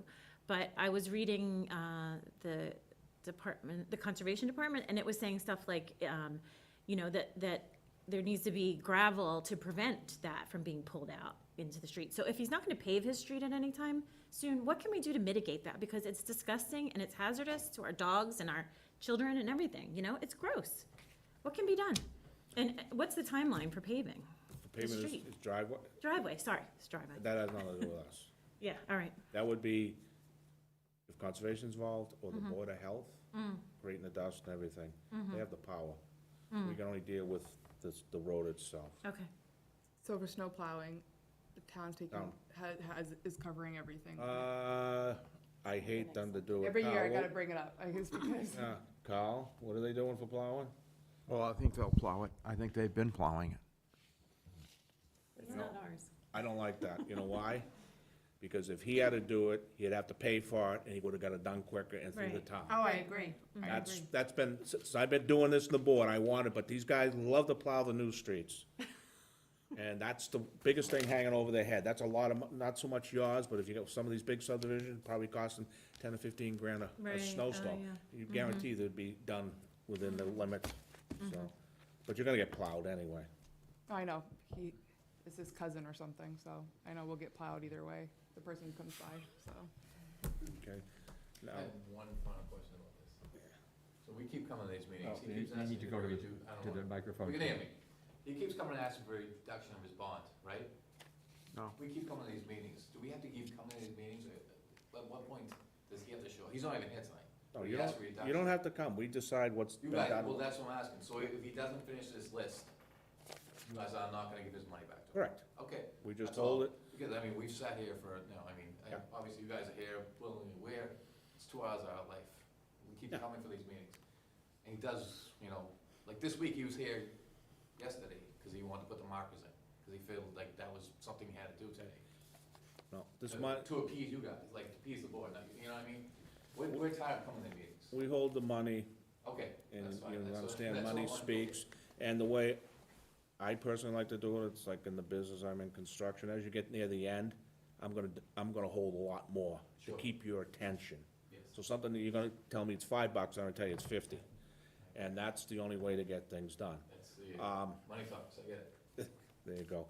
Now, I can't emphasize enough on street trees. He's gonna have to come to you guys, and you can say, I want them, or I don't. If you don't want them, we make him either give the trees or give money to the tree department to plant them somewhere else, or you have to give him rights to come on your property to plant them. Okay. Or you tell him he can't plant his trees until he does X, Y, and Z. On your property. Well, that's, if he does that, then he's gonna come and say, I can't do this, because they won't, it's gonna be a catch-22. But he's Right. gonna have to, if he wants to get done, he has to put the street trees in. And do we have any other options, like negotiating, money-wise, like you give us $500, we'll do it ourselves, or anything like that? He's gotta do It's it. a town tree. So Yeah. the town can take that over and do it? Is that what you're saying? No. Like, Joe physically has to do it himself? He has to put it in, and if you say, I don't want a tree, then we tell him whatever the value of that tree is, you either donate it, or you give the money to the town's tree department to plant that tree somewhere else. And they get to pick where that goes? Hmm? And they get to pick where that goes? The town. The The town, town yeah. does? Okay, But gotcha. they're not gonna put it in your yard. Yeah, I know. They'll And put I wish. it, they'll put it on town property I somewhere. wish. Are there any rules about the size and Yes. type Yes. that's available publicly that we can Yeah, take a look at? it's in the book, right? I think so, yeah. Yeah, because we've been down this road before. What book? Can I look it up? Because It's in- I can just it's in the imagine him sub- cutting I don't- corners there too. Tonight, I don't have the rules and regs down here. It's Sub- in the subdivision rules, section Regs. 5.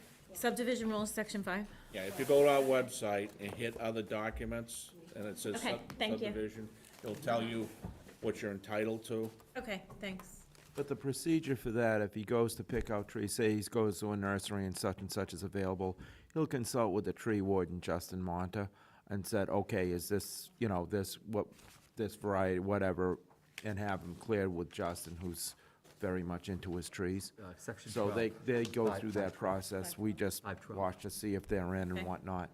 And, so hopefully that can be done almost any time. Okay.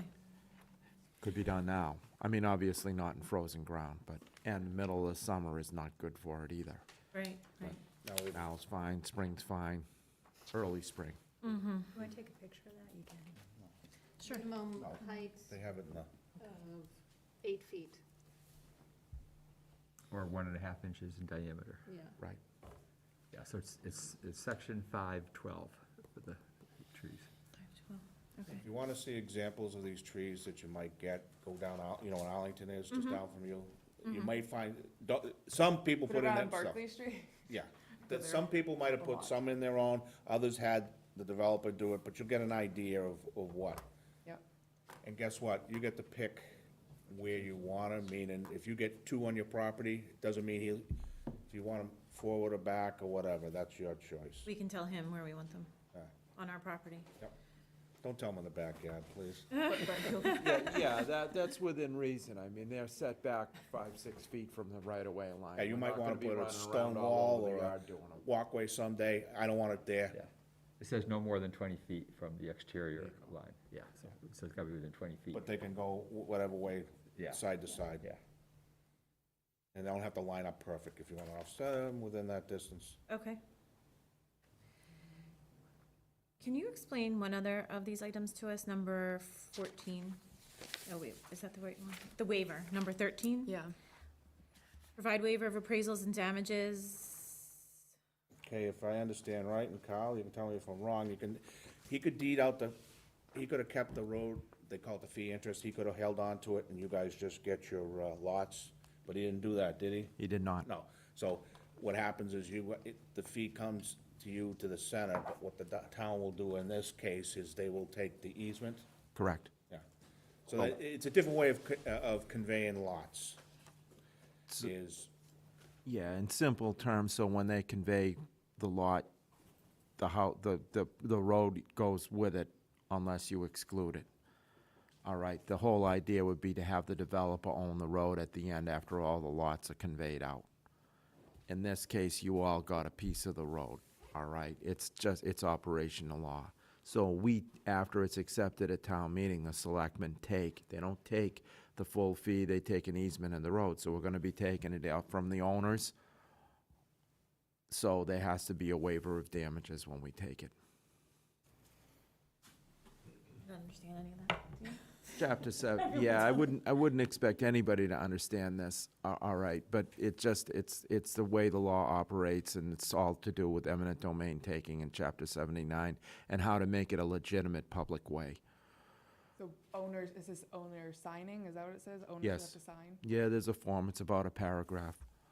this will take the burden of the road off you guys and put it on the town. Oh. This is done all the time.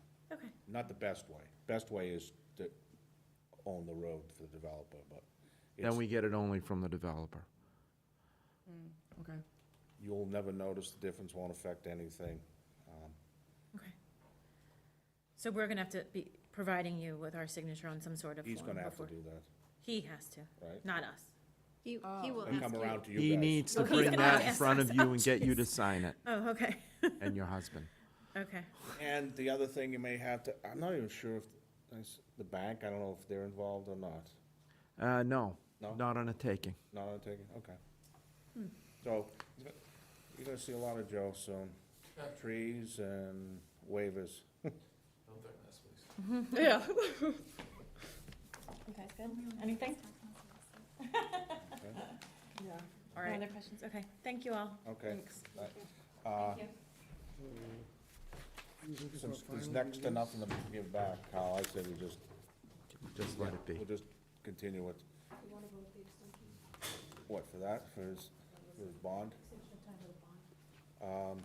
Yeah. I'm gonna vote the extension of the bond, because if we don't, we could lose it, so we wanna keep the money, so if he does go under, we get the money, we go fix it. Okay, we'll extend to February 15th, and, we'll expect him to show up at that meeting before that. So that'll be on the agenda if you wanna see, who knows what's gonna happen between now and then, Yeah. but That's the only way, like you said, to hold on to the money. he needs you guys more than you need him right now. So February 2nd. Balance is now shifted. Yeah, I don't know if he believes that, but thank you. It makes me feel a little bit better. It'll be on February 2nd. February 2nd, okay. All right. Do you want to vote that extension or- Make a motion, extension up through February 28th? 23rd. Why? That's what he asked for? All right, do I have a second? Second? Any further discussions, all in favor? Aye. Aye. Opposed, abstain, okay. 5-zip, and Ross Commons not here, so there's nothing to do, just one last piece, right? They're not here. Yeah. You got a memo, though. What, from you? Yep. Oh, Punch list, Okay. memo, but if they're not here, there's nothing. value. Yeah, if they're not here to discuss it, there's no sense in even doing it, right? Yeah, I'm not particularly thrilled, Mr. Chairman, with that, they continued the last time just before the meeting, they continued this time before the meeting, under the auspices of needing to do things. My personal recommendation is you vote it up or down right now. If they want another bond reduction, they can file again. 351. On behalf, this is from Strong Point, on behalf from the owners, Whitman Homes respectfully request a discussion regarding the Roscom bond reduction be continued to the next available meeting. As you're aware, we received a revised calculation checklist that contains outstanding items that need attention. The reason for this continues to request us adequate time to satisfy. So basically, you didn't want it anyway, right? That's what I read. Whatever that means. Yeah, he wants to continue it, so he didn't ask for anything to be released. He said he's got a few things on that you had on your list he wants to talk about the next time, and he also. did the last time before, too. Yeah, and he also wants to get some of these stuff done before the next meeting. A lot of the items on that list have been on since we gave it to them last February. They've had a lot of time to deal with it. All right, so we'll find a time at some And point. as a point of clarity, Mr. Chair, there's certainly have been correspondence about including Gigi's Way in the bond or not including it. What's I in want- it, Gigi's part of it. I want the board to understand that you're the only one who can relieve that responsibility. It was bonded as one to start with. I'm gonna keep looking at it as one until the board tells me not to. Well, you understand about Gigi's Way, it's part of the subdivision, he can't sell a subdivision partial off. And everything on there, the guy Gigi's got a nice pile of dirt. One quick question, Carl, is we had that stuff from the Ponset River, I forget the guy's name. Yeah, Ian Cook. yeah. And he had all that stuff, did you take that in consideration? We did not. Right, well, we're gonna have to, because that's part of the open space.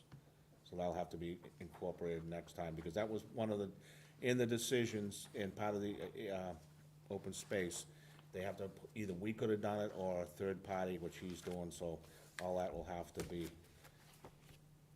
Yeah, that's about 100 pages long. just throw what you think in at it, Carl, right? I mean, they shouldn't have done, they said they're gonna take care of it right away. Yeah, I mean, a number of the items on this thing are maintenance items. I mean, there's no mowing, there are trees, there are berms made in detention basins around trees. We told them to take them out in February, they're still there. It's aggravating, and we only have a limited amount of time to do this. We're not gonna do it once a month or once every 2 weeks from now all winter long. Okay. So what So- are we doing with, nothing, or are we continuing it, or, I know he's gonna call me tomorrow, so how do I respond? If we deny it, then he has to Deny what? He said not to have it. He wanted to talk about the items on there, but he said continue to the next hearing, next available. next available. What's available? That's our decision. Yeah, he's blown us off twice. So what I'm saying is, are we just gonna vote to tell him refile, or what are we doing with him? What did he ask for, final release? Or what was it? No, it wasn't final. Final release, he did. Final release? Oh, this guy's beautiful. Full release, yeah. Full release. Yep. Well, I hope he got more than Timpson coming in to be his lawyer on this one. Because Gigi's Way, I'm tired of that, and this is another Viano one too. And I know this will be on TV, and I'll go to the front of the judge, state ethics, but I don't care. Been there before. December 1st, or whenever we're meeting. First in December. No. A lot on there? No, except last time we also did that, and he wasn't ready, so we gave him 2 weeks. Is he gonna give him 2 weeks again? All right. Tell you what, since he got a bunch of crap to do that he said, then you talk to him and say, when's he gonna be ready? And we'll set it at that point. Mr. Chair, one thing that goes on that makes this difficult, part of this, what took some time is, we got a whole brand new, there were 7 as-built sheets and at least a couple of acceptance plan sheets. It takes a while to go through those and develop a list and whatnot. So if we go back and keep getting them, it makes it difficult for us to get the return on that, if we are to include those, revisions of a revised submission. I mean, we reviewed it in February. We got the as-bills back in September. along with a request to reduce, and that's a time-consuming process. Now, they're getting there, the things are pretty well along. There really isn't that much left here. But, you know, Gigi's further behind than the other two roads. Ain't even anywhere near. Right. And can't wait to see what the barn and the paddock's gonna look like. Right. So, just have him come in December 1st, Kate. So you want December 1st? No, I'm sorry. Tell him, he keeps saying he's gotta get stuff done before he can come back. That's why he wasn't here tonight. So he better tell us, because I'm not gonna put December 1st and have 3 strikes, he's out. Stop wasting our time, engineering time and all that. So when he thinks he's ready, when will he be ready? Because this is not a public hearing, so you can just put it on the agenda, right? When he thinks.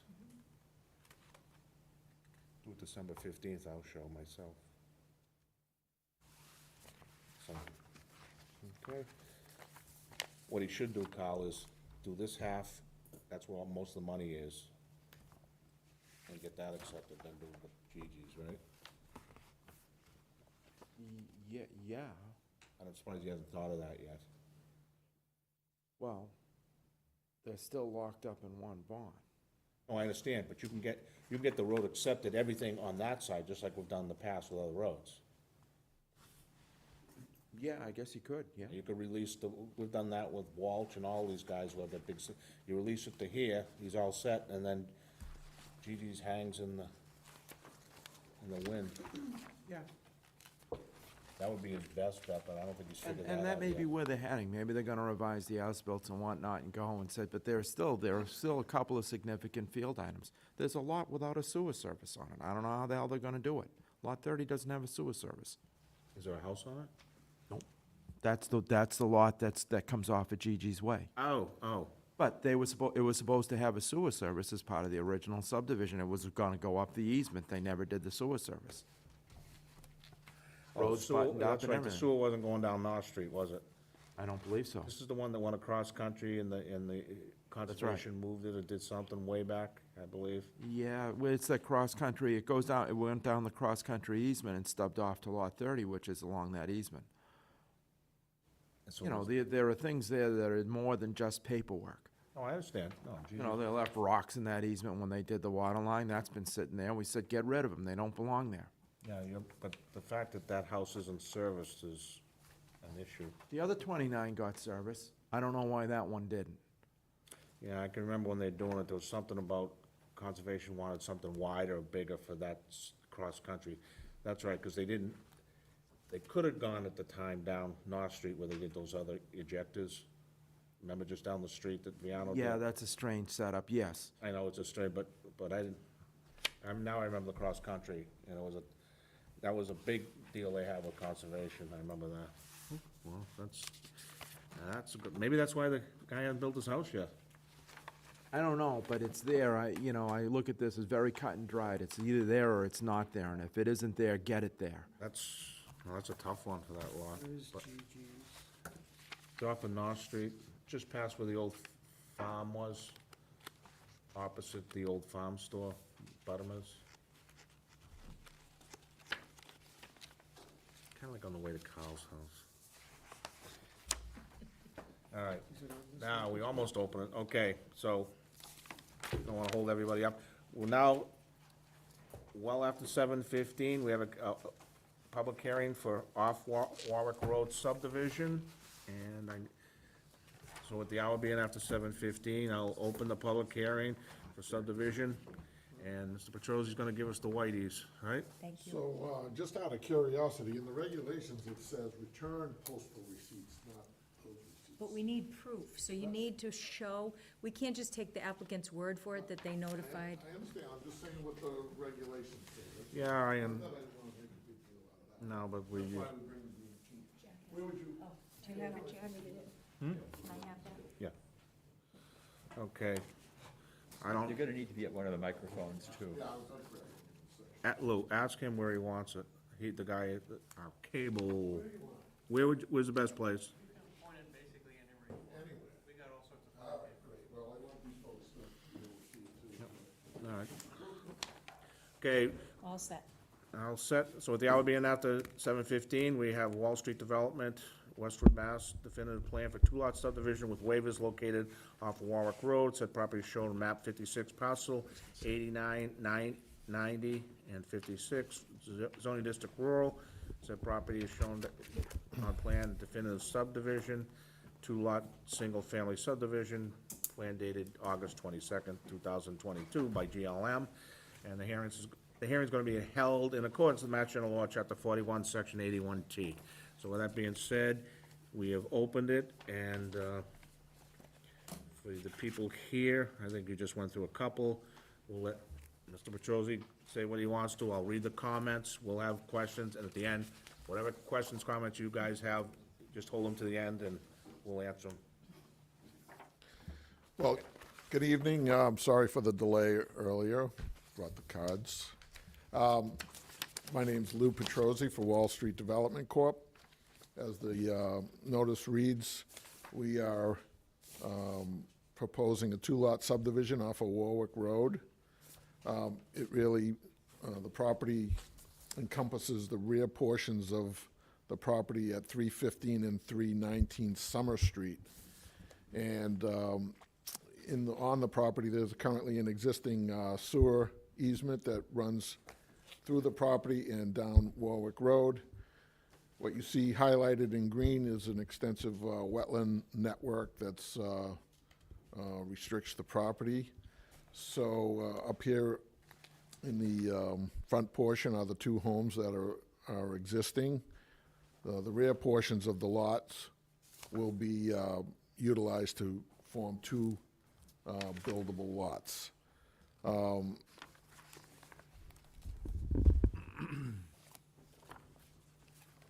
As you can see, we are simply extending Warwick Road to a cul-de-sac with a turnaround with frontage for two lots. There is underground utilities, water, sewer existing in Warwick Road. We'll be extending that.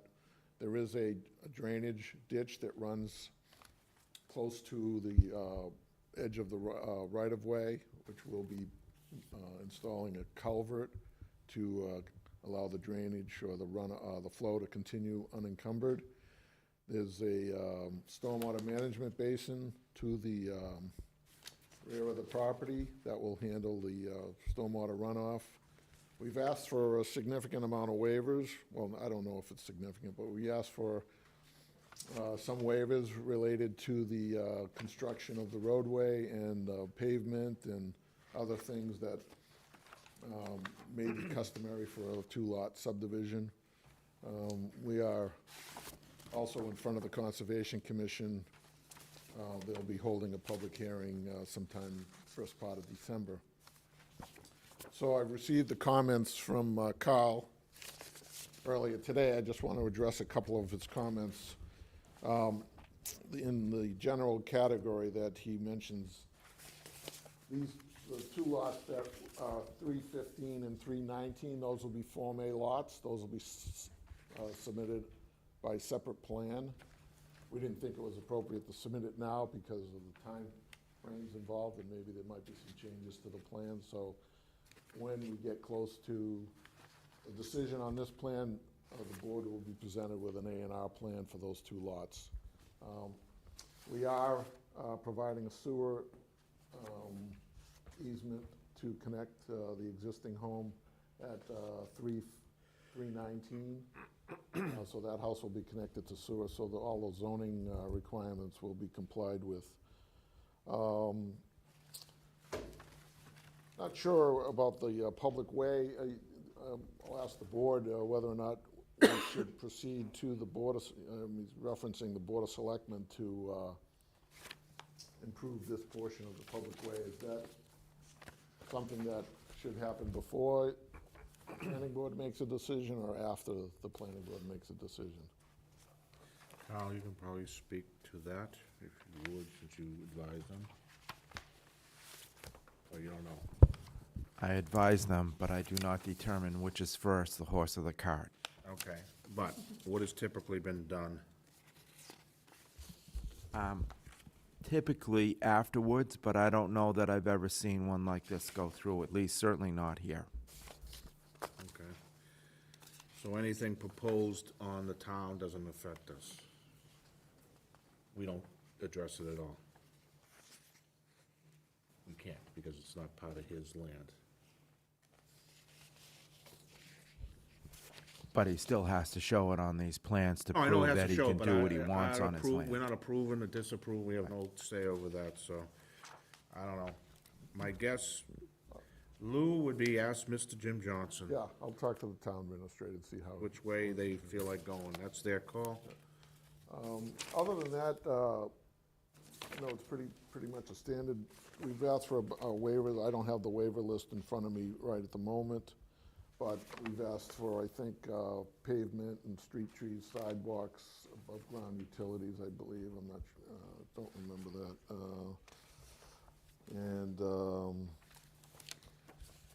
What we'd like to do probably is have a discussion about the waivers maybe at the next meeting, and, because they will have an impact on how we potentially address some concerns from the Conservation Commission in terms of runoff and other things that are on the property, so.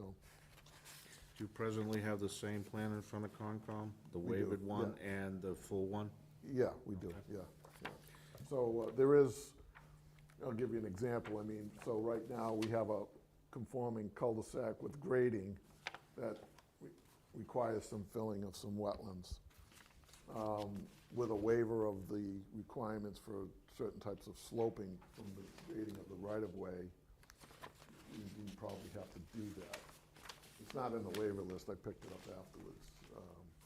So you know how you have to construct the whole right-of-way 50 feet wide? So in this particular case, the bulb around the cul-de-sac can grade from the pavement instead of from the edge of the right-of-way. Follow that? I do. Point of clarification, no waiver list plan is in this package. I don't know if it's in the Oh, no, it Concom isn't. No, package. that's true. All right. I mean, essentially, the way And the this is. cross-section doesn't show it right from the pavement. It shows it 3 feet out. The cross-section on these plans. Right, right. No, I know. I picked it up afterwards. That we're gonna ask for that waiver, though. So, I'm not really nuts about that waiver, Lou, just for information. Carl, I'm trying to do the best I can for you. It's not mine, it's yours. Is, would the board like to see an as-of-right plan, or is it, are you, I mean, it's, what's not as of right on this, in terms of, where are the A deficiencies? full width road, full sidewalks, everything, Oh, all that, the full rest of that sidewalk. graded to the edge of the right-of-way, all graded per the subdivision rules and regs. I mean, that's a matter of right plan without any weight, with the proper roundings, et cetera. Well, we can do that if you want, I mean, I know, obviously, we that, have- in the letter, we're jumping the ladder and said, I pointed it out, and it's up to you. If you don't want to see it, it's fine, that's up to you.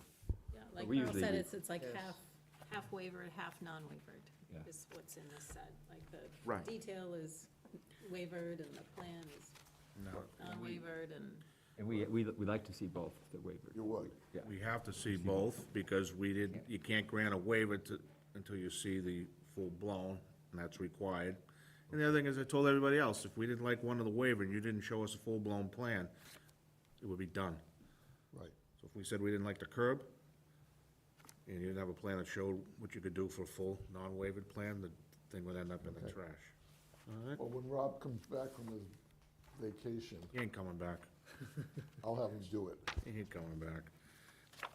Other than that, I really have nothing else to talk about, Okay. other than, Before I read some letters, I got a question for you. You talked about sewering one of the houses on Summer Street. right. What about, is the other house sewered now? Yeah, this house has sewer right now. The sewer easement goes right through its property. Okay, And we're gonna just extend it up to sewer that property. in order to meet the resource protection, okay. Right.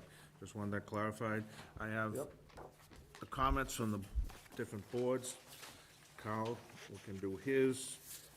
Fire Department, we request the applicant conform to the length of the proposed extension and existing Warwick Road, confirm, I'm sorry, and document the length. And we request a 520 CMR 1 compliance swept path analysis using the Walpole Fire Department's turn-in radius.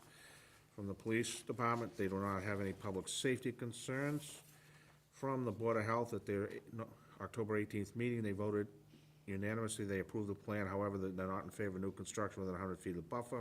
If the board does approve it, they should adopt the best standard practice for mosquito mitigation with Norfolk mosquito control.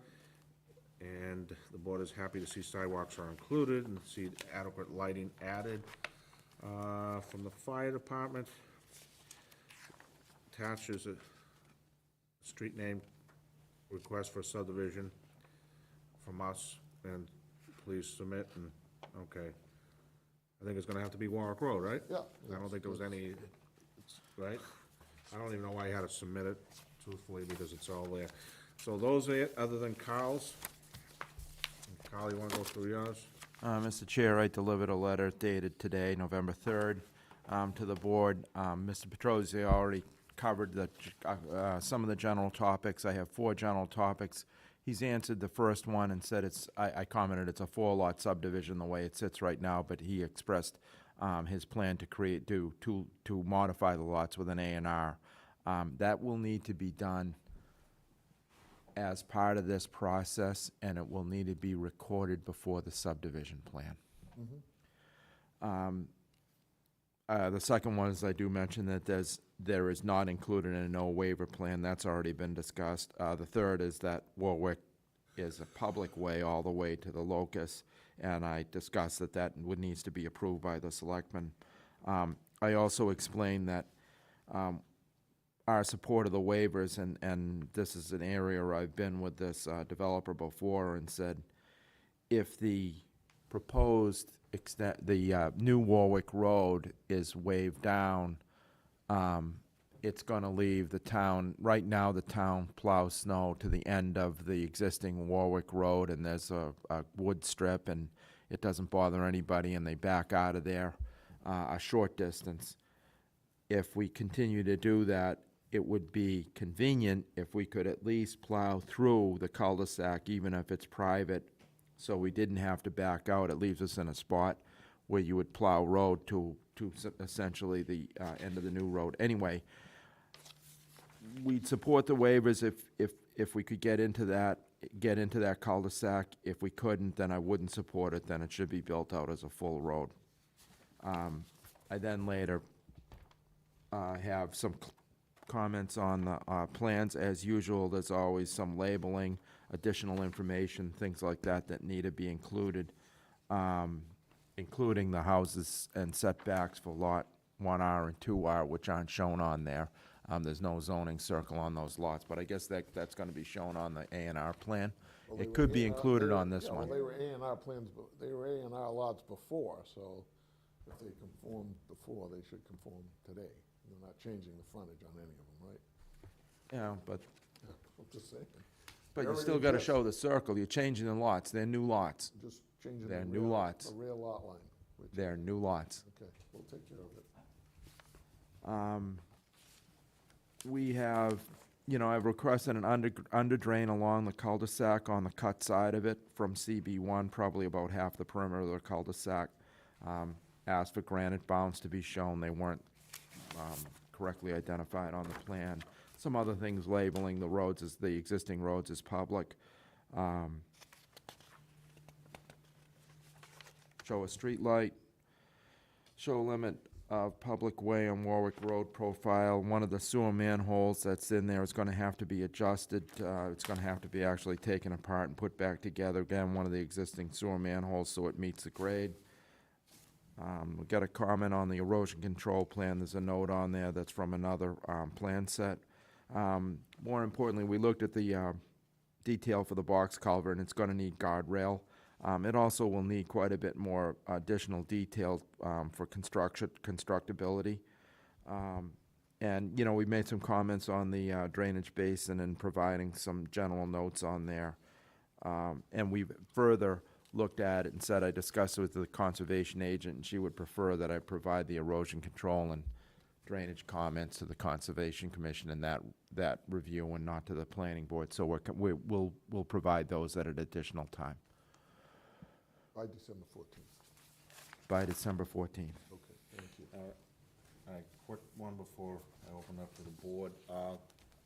Kyle, is there sidewalks from Wall Street up to there right now? I think there's a sidewalk on one side. On one side. Yes. Sidewalk on Warwick Road, I went there. It's a Absolutely. uphill Horrible sidewalk. condition. I have time, yeah. I think there's a sidewalk right here, but I don't know, I don't think there's a sidewalk up there. Yeah. Hey, my guess would be, just spitballing here, the selectmen, if there's a sidewalk, they're gonna want probably a sidewalk to something to the cul-de-sac. And they're probably gonna want that fixed too with everything else in the road, but I would say that whatever you got in your waiver plan, you're probably gonna have to match what's out there on Warwick. Right. Technically speaking, if we go to that route, I mean, the town is responsible up to here. So we'll hopefully work it out in terms of what's missing and what's not needs to be put in. But, Okay. Carl had mentioned before, about abandoning this as public way and having it become private. We handle the plowing and maintenance from this intersection down.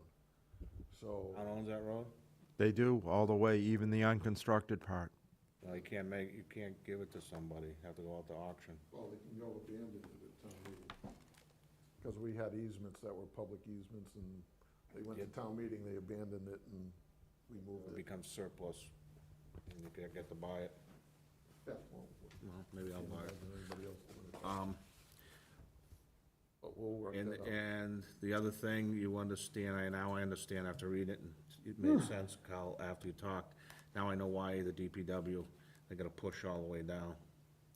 So they're gonna need something to be able to get out. If this goes private, you have to be some type, it would have to put in the agreement that the town can push. Well, if it Yes, that's what I'm looking for. If part of Warwick, if Warwick continued to be public and the new part was private, Yeah, otherwise we'd have to stop and leave the Whole thing snow is in the private, middle, we in the don't middle of care. the private way. if it's all private, Yeah, if it We was don't care. private, then they would just make the turn, they wouldn't have to get on that- the strip. Can I ask a question?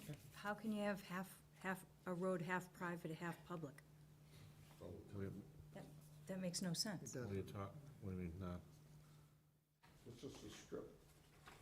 no, if he builds the cul-de-sac, say he wants that as private, Yeah, all right, all the town will want is an easement to be able to push. but what I'm saying is, what's the logic? If the road exists and we're extending the road, Yeah. how can you have part of the road public and part of the road private? It's the same road. It's not logical. Town owns Station X to Station Y. Yeah, but it's not logical, is what I'm saying, for maintenance and everything Well- else. It's logical, because they'd have to do all the private Go down to maintenance. Burns Avenue, that's the same thing, you have pub. Ah, really, it's private, my, right? I have to maintain it. Yeah, But so Kate, what would it's happen similar. is that, think of it, some of the ones we've Why done. would we do that, is what I'm saying. Why would- Usually when we do it, it's a separate road. It's not an extension of an existing road. Mm-hmm. That's when we do it. We don't do it with an existing road. Okay, but do we wanna add, thing comes down to, do we wanna add extra cost to the town for plowing and sidewalks and all? That's the whole reason we end up doing these private. I must agree, I agree with Kate's position on this, and said there's Doesn't a make pretty any good sense. argument to say just build it out normal, and then we don't have to deal with any of this foolishness. It's, and then who, we know what went on, he knows what went on, but unless someone goes and checks the record, most people aren't gonna know where it's public and where it's private. Usually, in my subdivisions, we create a homeowners association to maintain Right, but, stormwater and that sort of thing, because the town doesn't have the capability to keep it in a nice condition. but what I'm saying is that's a subdivision you're doing, and with all due respect, this is not the same thing. This is extending the road that already exists and is already there. Well, let me have a conversation with the town administrator and selectmen and see how they wanna handle this portion of the roadway. If they wanna make the improvements there, They could probably bring it all the way back to Wall Street and go private, right? yeah, well, that's what we're talking about. What I'm saying is you either do one or the other. You don't do, it doesn't make any sense to have it. So Kate, Let them go find out. if we make from here to their private, then there's no issue with what you're saying, because now it's just a turn. But how, It doesn't Mr. work Petrosi, how much, so Warwick Road, if I go down Wall Street and take a left, Yeah, there'd be a, how much, no, a left, yeah, how much of Warwick Road exists there? it goes all the way down to Yeah. Winter Street. What you would do is that time, if it's Just tie it. deemed gonna take it up to that point, you'd Right. rename that as another street. Yeah, could do that. Have to designate it somehow. Could put a sign there, private way. I agree with Jack. If You if just if put a it was a no- bit, that would probably call for another street name, and that would have private way on it. But we're ways away from that, see what they wanna do. But to Katie's point, it's kind of not a good idea. It just, from the, you know, from the average person driving or walking around there, it's like, what happened on this side of the road? Yeah, Like, it why is just, this in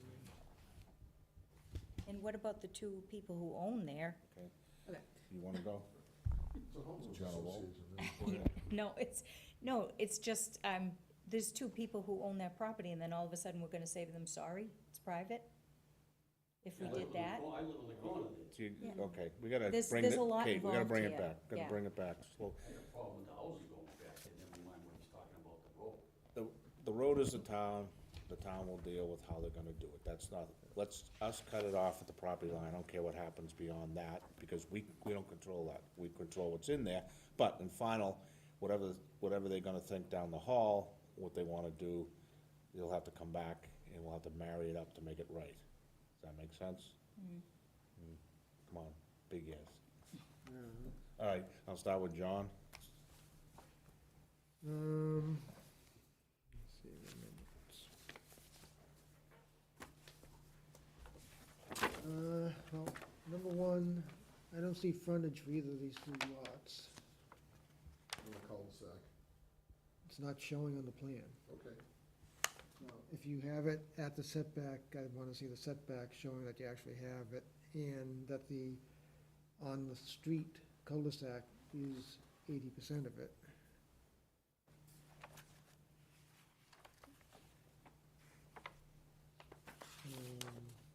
That is- Sorry, I'm missing my notes there. Okay, frontage not shown. I guess that was the only note. Did you draw the circles on that, Jack? Yep. Yeah. Okay, so the circles, Well, that's two circles right on the map, yeah, on the layout sheet, yeah. Okay.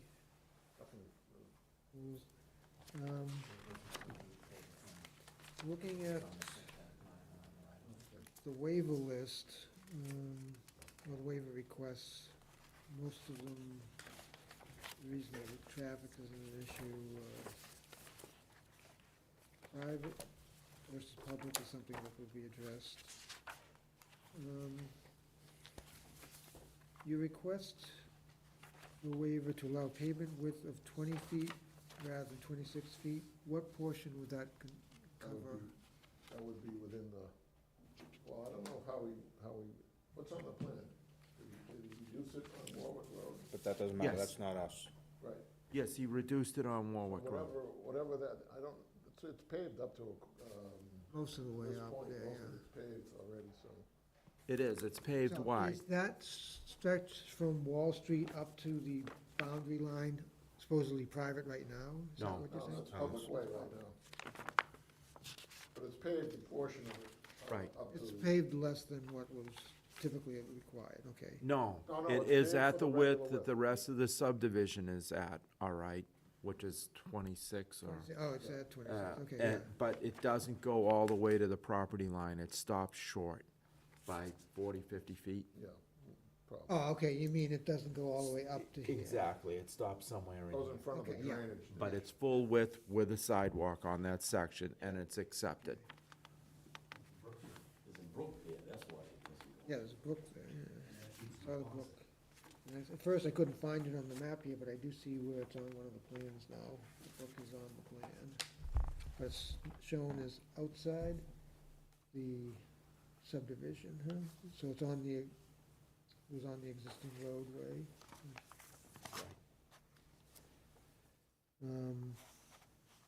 Yeah, I would recommend also, if we have a sidewalk going up through the boundary line, you continue a sidewalk of some sort within the cul-de-sac area also. Street trees, it's a wooded area, doesn't really need street trees.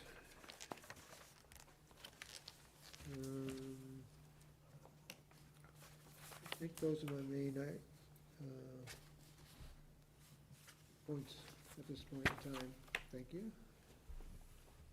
Mr. Petrosi, if you could show me on that picture, approximately where does the pavement stop now, where that purple line is, or? Before that, so this is existing right now. That's where the pavement stops, right Okay. now.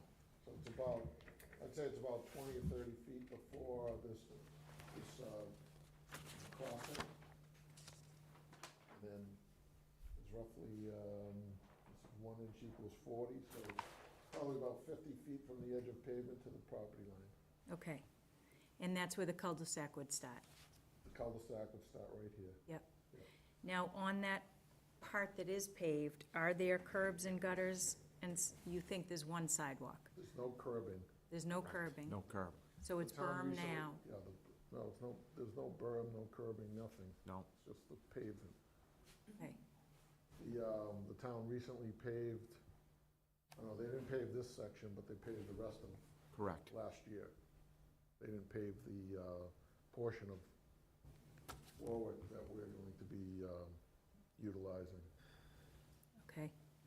I think, so I need more. I need to see the non-wavered plan fully with the wavered plan.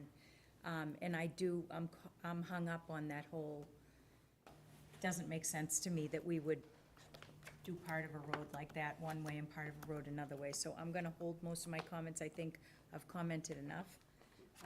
But I am not comfortable with it as we have discussed. Just keep in mind that the non-wavered plan is only gonna be from here to around the cul-de-sac. That's what we're talking about.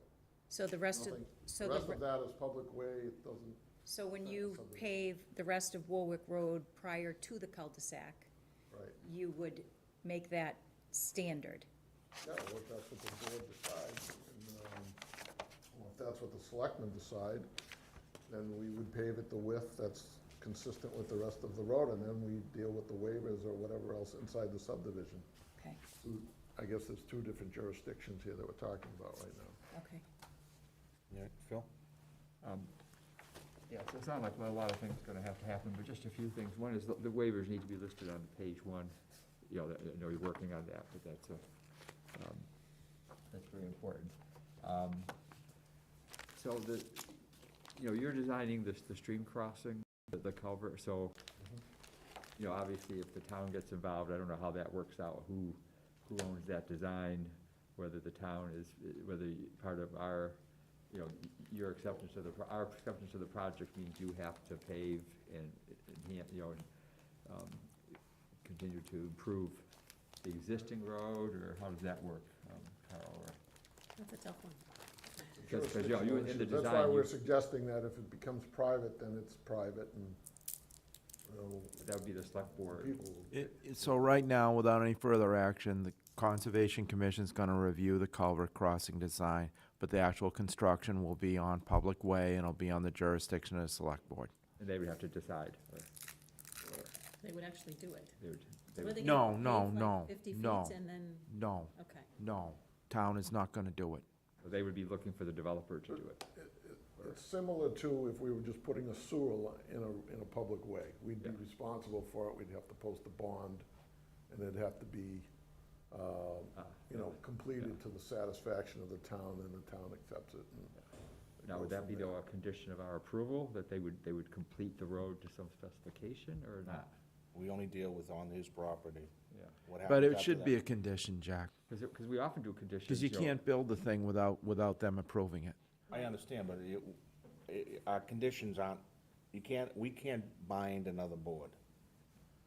True, So but you can indicate that they need to get Yeah, that you could approval say from that, yeah, another this, board. this subdivision wouldn't be buildable until they got it done, but we can't stop, we can't say you can't do it, we can just indicate that it has to be But we've done. Well, the condition should be that if they don't approve something that matches the subdivision plan that you approved, then they gotta come back to the planning board and get it to match. If they approve 26 and you approve 20, it's a different animal. They're not gonna meet. They gotta come back to you.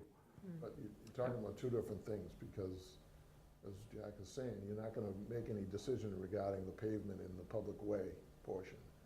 You're only dealing with the portion that's part of the subdivision, so we'll get it resolved with the selectmen before the board makes a final. Yeah, before any of this happens, the other group's gotta weigh in. Well, if you get the decision and said, okay, it's approved by the Board of Selectmen before it's closed out here, then you can show it the way it's Or- gonna be. Approved of what they're looking for. You Condition. know what I mean? You understand it, which will come back to you, Carl.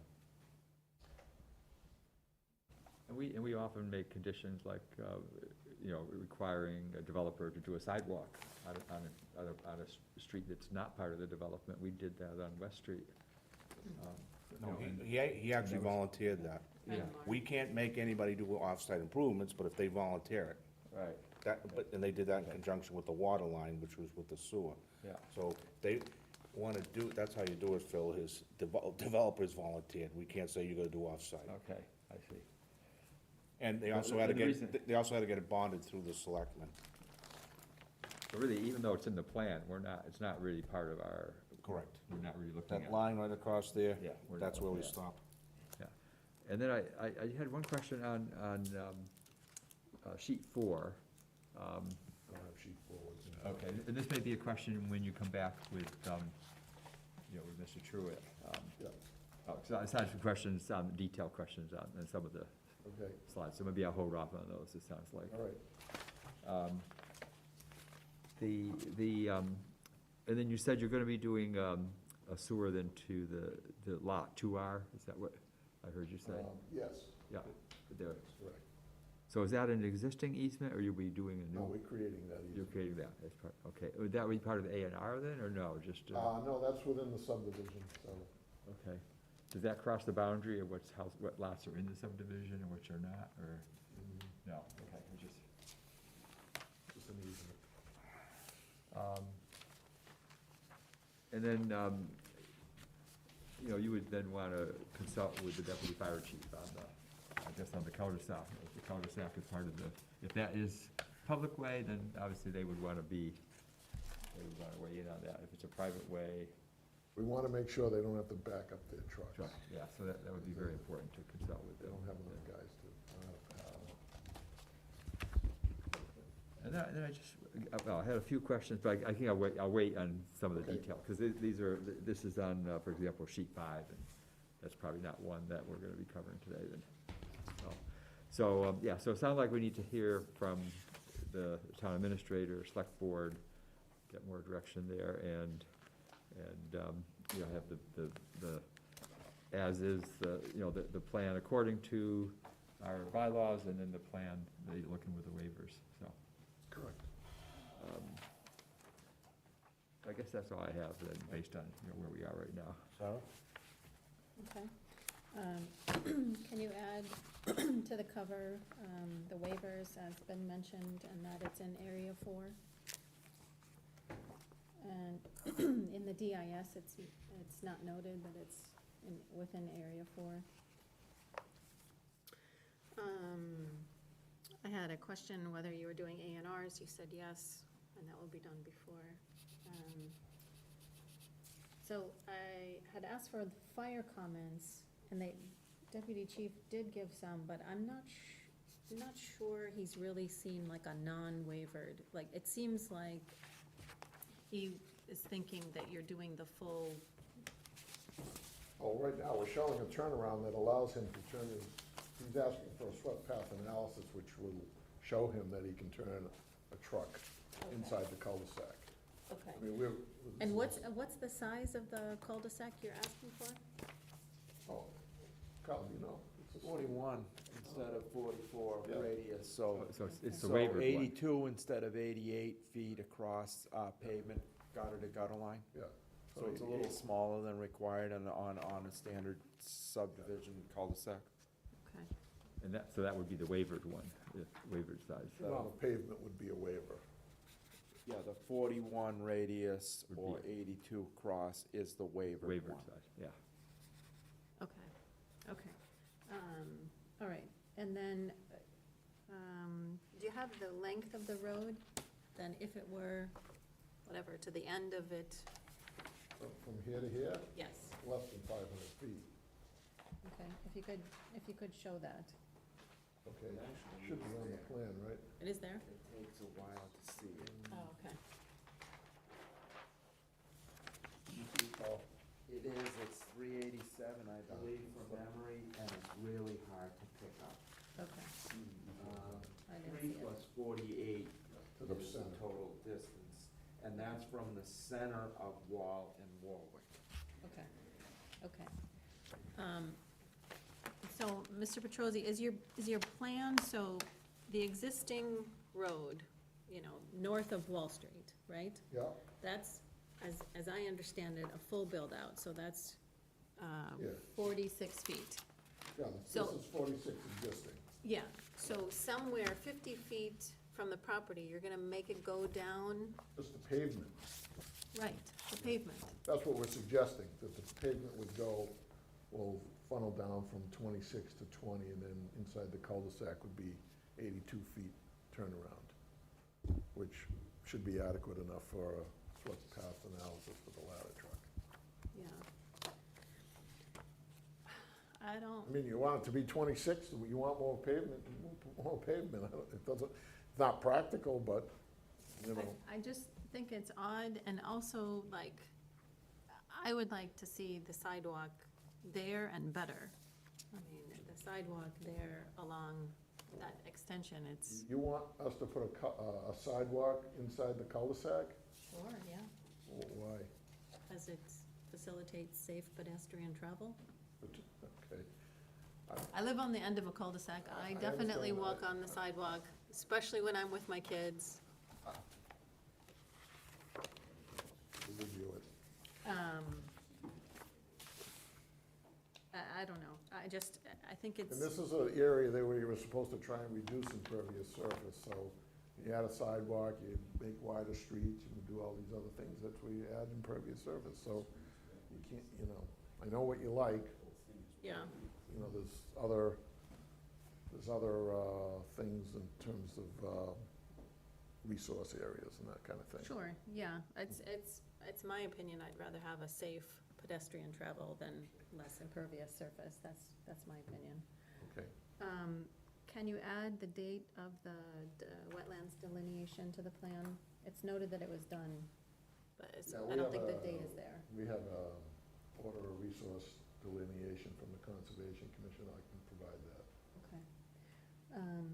And then I'm just interested to hear from Concom on passing over that stream, what do they advise there? Can you add to the plan, the area of uplands Sure, and wetlands to each lot? sure.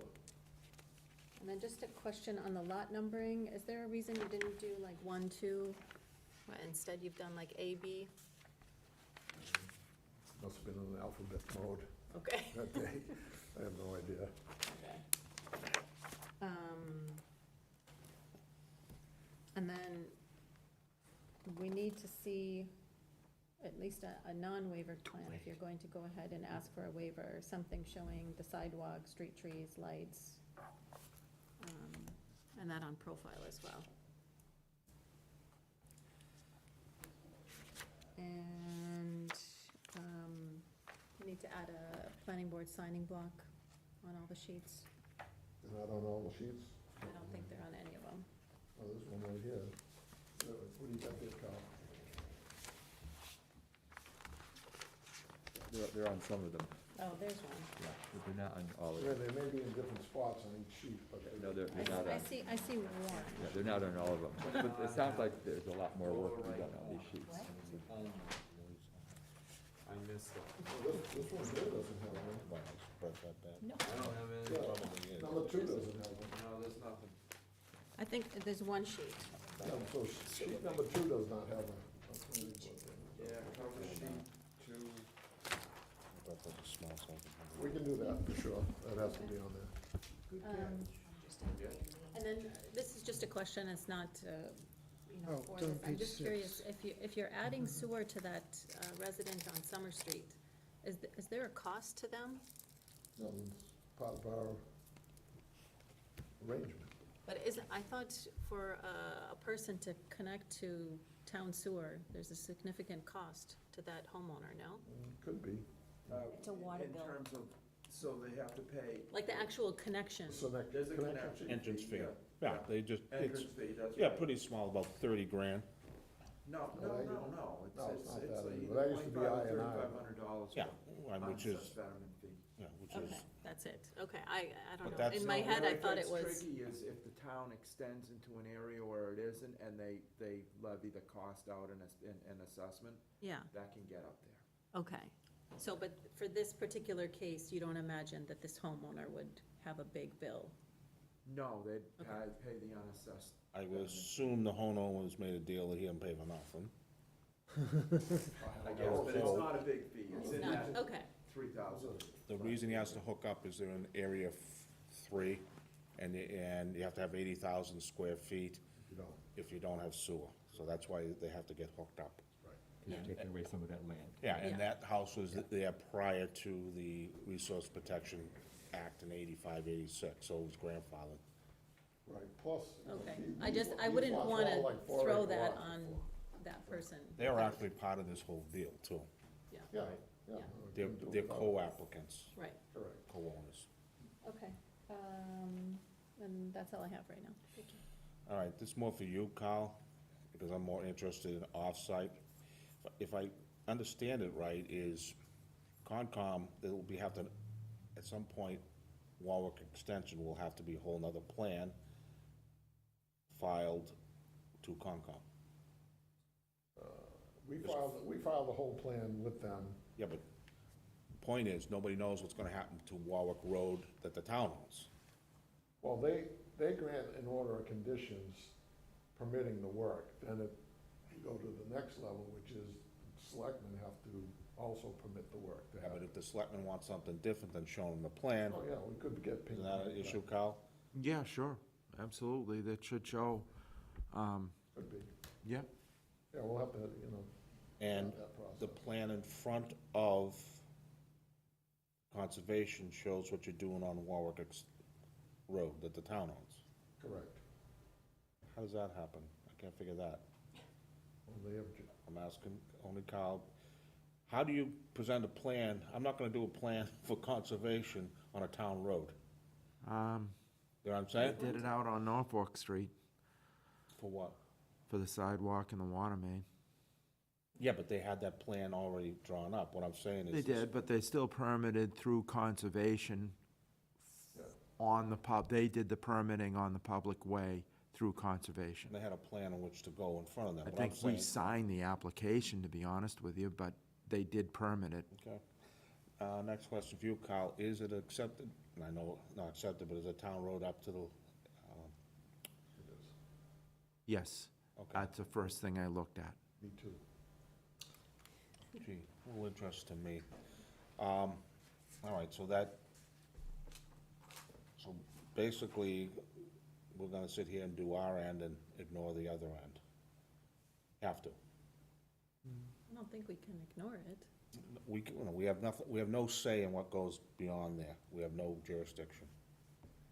We're gonna try and run parallel tracks here with everything, Yeah. so that Let's all nobody's work gonna together. step out of bounds. Well, it's not working together. We gotta stay in our lane, stay in our sandbox, that's all. But we can make sure that they're going in a direction that we find acceptable for.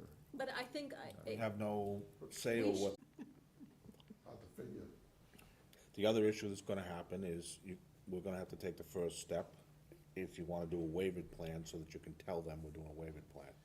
We can't, right, they need the information. Yes, I agree with That's that. so we gotta wait till we get to a certain point where if you think this is good and the way you wanna go, then he can run with it. But I think we're getting ahead of ourselves on this because we're still in the middle of it, and I didn't have any other comments other than that at the moment, so I'd ask any of the residents, if you wanna come up to the microphone, identify yourself. How are you? My name's Steve Kelly. I live in the corner of number 7. They got the wrong name there. I've lived in the house for 10 years. They got okay. someone else's name there. Is that 7 So wall? Carl, I'm no engineer, but the stream, the existing stream that runs through there, when they're gonna put the culvert in, I imagine they're gonna have to recreate another waterway for the stream to continue to flow while they put the culvert in. In other words, you can't just block that stream off to put the culvert in. Yeah, It has to continue to run, correct? there's a couple, that's a means and methods, but I've seen sometimes they could pump over it, or they'll put in a smaller pipe to run through there while that construction's going on. All right, there's a few different ways of doing that. Also, you can block it, pump it, so that you're working in the middle, you just pump it around.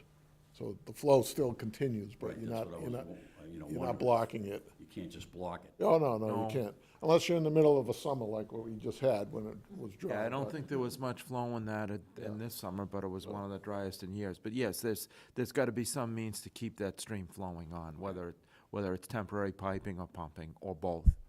Wouldn't you put the new one right next to it? What, the culvert? Yeah.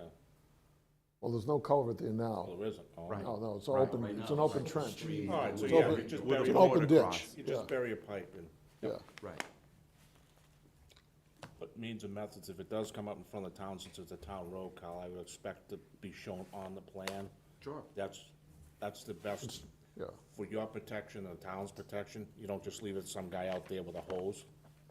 We'll have to do a construction sequence for the Conservation Commission to, Pipe will be So sized. it seems like there's still a lot of issues that are unresolved. Yes, With the yes. conservation. Oh, yeah. yeah, we haven't met with them yet. They're- everybody's. Because of holiday and things of that sort, they didn't have a quorum. So we're meeting with them December 14th. But at a minimum, since it'll be in the town road, that I would expect on the plan to show exactly how they're going to do it, meaning the size pipe and the sequence. You know, Kyle says means and methods, I love that, I'm on the construction end, they always tell you that when they don't know how to do it. All right, so say this is, you know, everything gets finalized. Do you put a time limit on how long this project can go? In other words, you know, I Outside, can't say it's 10 we're talking years. about, this, on the subdivision, it's 2 years. The selectmen can set any time limit on their property.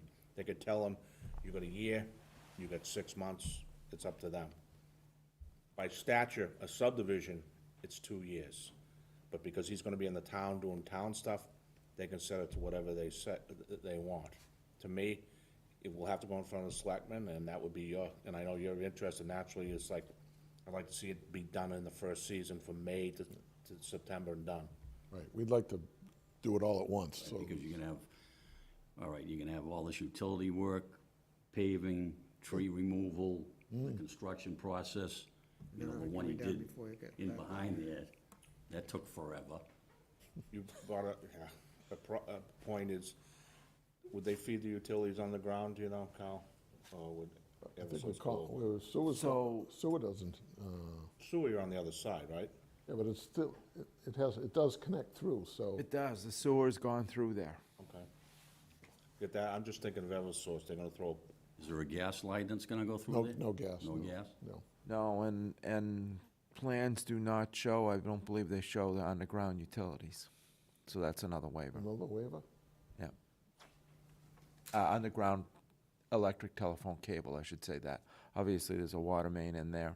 There's drainage on the. What's on Warwick, is above ground? Poles, Oh, yeah. telephone poles on Warwick? Yeah. Yeah. what is for these people, what is the Eversource, I know they want you to bury them, but if you just extend it, will they go poles still? I think they will.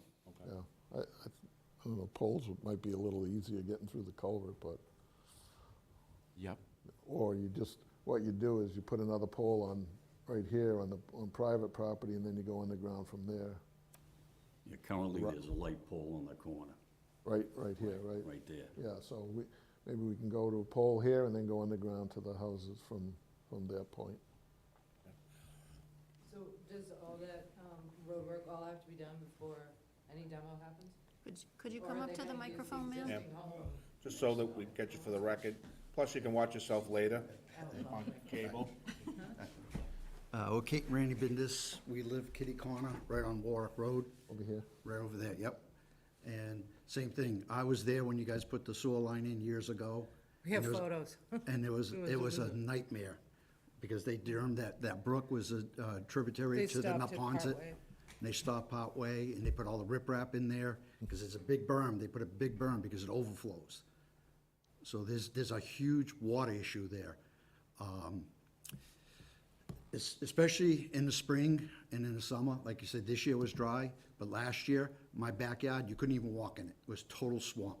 It was just total wet. Yeah, there is a lot of It water. comes down, it got Yeah, worse when they put the, Right in here. This whole place was, we flagged it once, it wasn't as extensive, then we came back after the rainstorm and your last wetland year, got a last year little was bigger. really bad. Yeah. Especially since when they put Comstock Way in the back, our water runoff has been huge. I even had to put a sump pump in my backyard to pump the water out, because it comes down the hill. If you look The at the sledge. grades, it comes way down and in, so you really should take a look at the water, because I have had to replace my driveway every 10 years, it just frost heaves.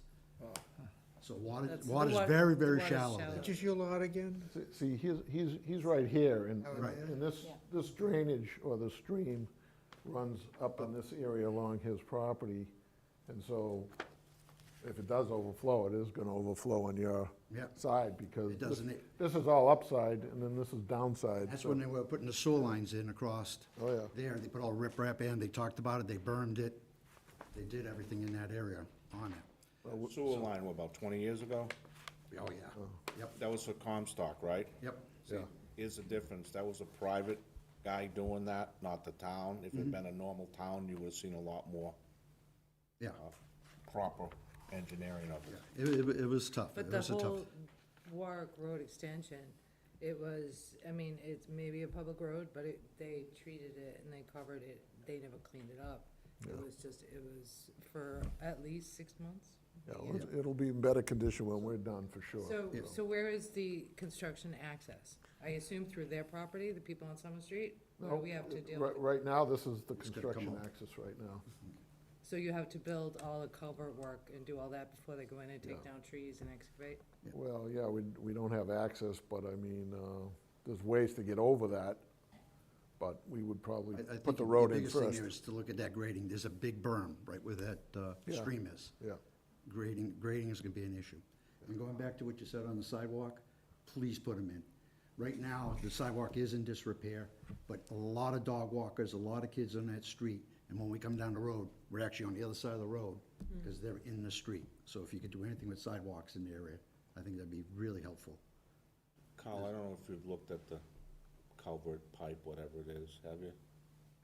Underneath. Well, we have it on. I've design. been out there, I mean, we No culvert tested. there, but I mean, No culvert. There is no culvert, The original, but that's gone. but Okay. I haven't walked that stream all the way up Yeah, to okay, Summer. The old culvert's gone, so I'm gonna answer your question. They'll have to do that first, because they can't get over. They're not Well, gonna the let kids them. built a bridge. The kids built a bridge over there. Yeah, there's a board. Yeah, but conservation isn't gonna let them build the bridge, so they're gonna have to do their work first before they can get on there. Unless he wants to come in with a 60-foot piece of concrete that spans it, but I doubt it, so. not that far, but we could, yeah, but we'll put the culvert in first, probably, and But, you know, go like I over said, that. it's very, very wet there. This year was great because it was dry, but Yeah. last year's, the surface water is so high. I've even had them dig my driveway down a foot to redo the bedding. I've had to replace it. It's very, very wet back Yeah, and there. that, you're on the downside, unfortunately. Comes is that down. Just Comes comes down the right hill down. off of right. Summer. Yeah, exactly. All of us on that street have the same thing with water issues. Have any other questions, comments? That'd be it. Okay. All right, since we didn't have Mr. Rome, and you're gonna start in plans, what do you think, Lou? Well, what's your meeting schedule in December? I heard the 1st and 15th, or are you, He's gonna do a full plan. oh, yeah, no, he's So what good. is, and we know Rob isn't quick draw on the He's, draw. he's supposed to be back in 10 days, so, Okay, but what I'm saying is, but then he's gonna do a whole plan with whatever else. yeah, so, what are you guys thinking? Well, What's your if- schedule?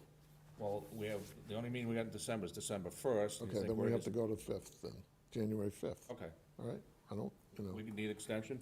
that'll give us time to get with the selectmen too and get some feedback. Yeah, you're gonna, well, I don't We'll have to have- tell you, you know what you guys gotta Yeah. figure out. Got an extension through January 31st, 2023. Sure, why not? Make a motion to allow up through January 31st, 2023 for the applicant. Do I have a second? Second, Discussion? None? All those in favor? Aye. Opposed? Okay, and the 5th, what would it be? 7:10, 7:15, so after 9:31 Main Street, what time do you want?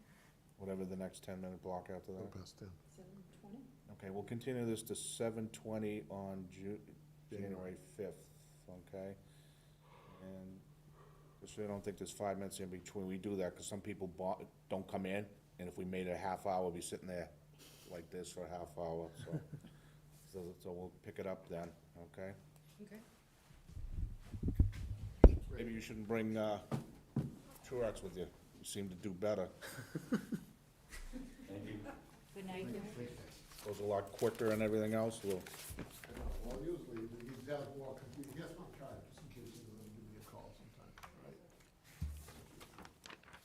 Great, thanks a lot. All right. Appreciate it. Love staying up late. not that way. missing my shows.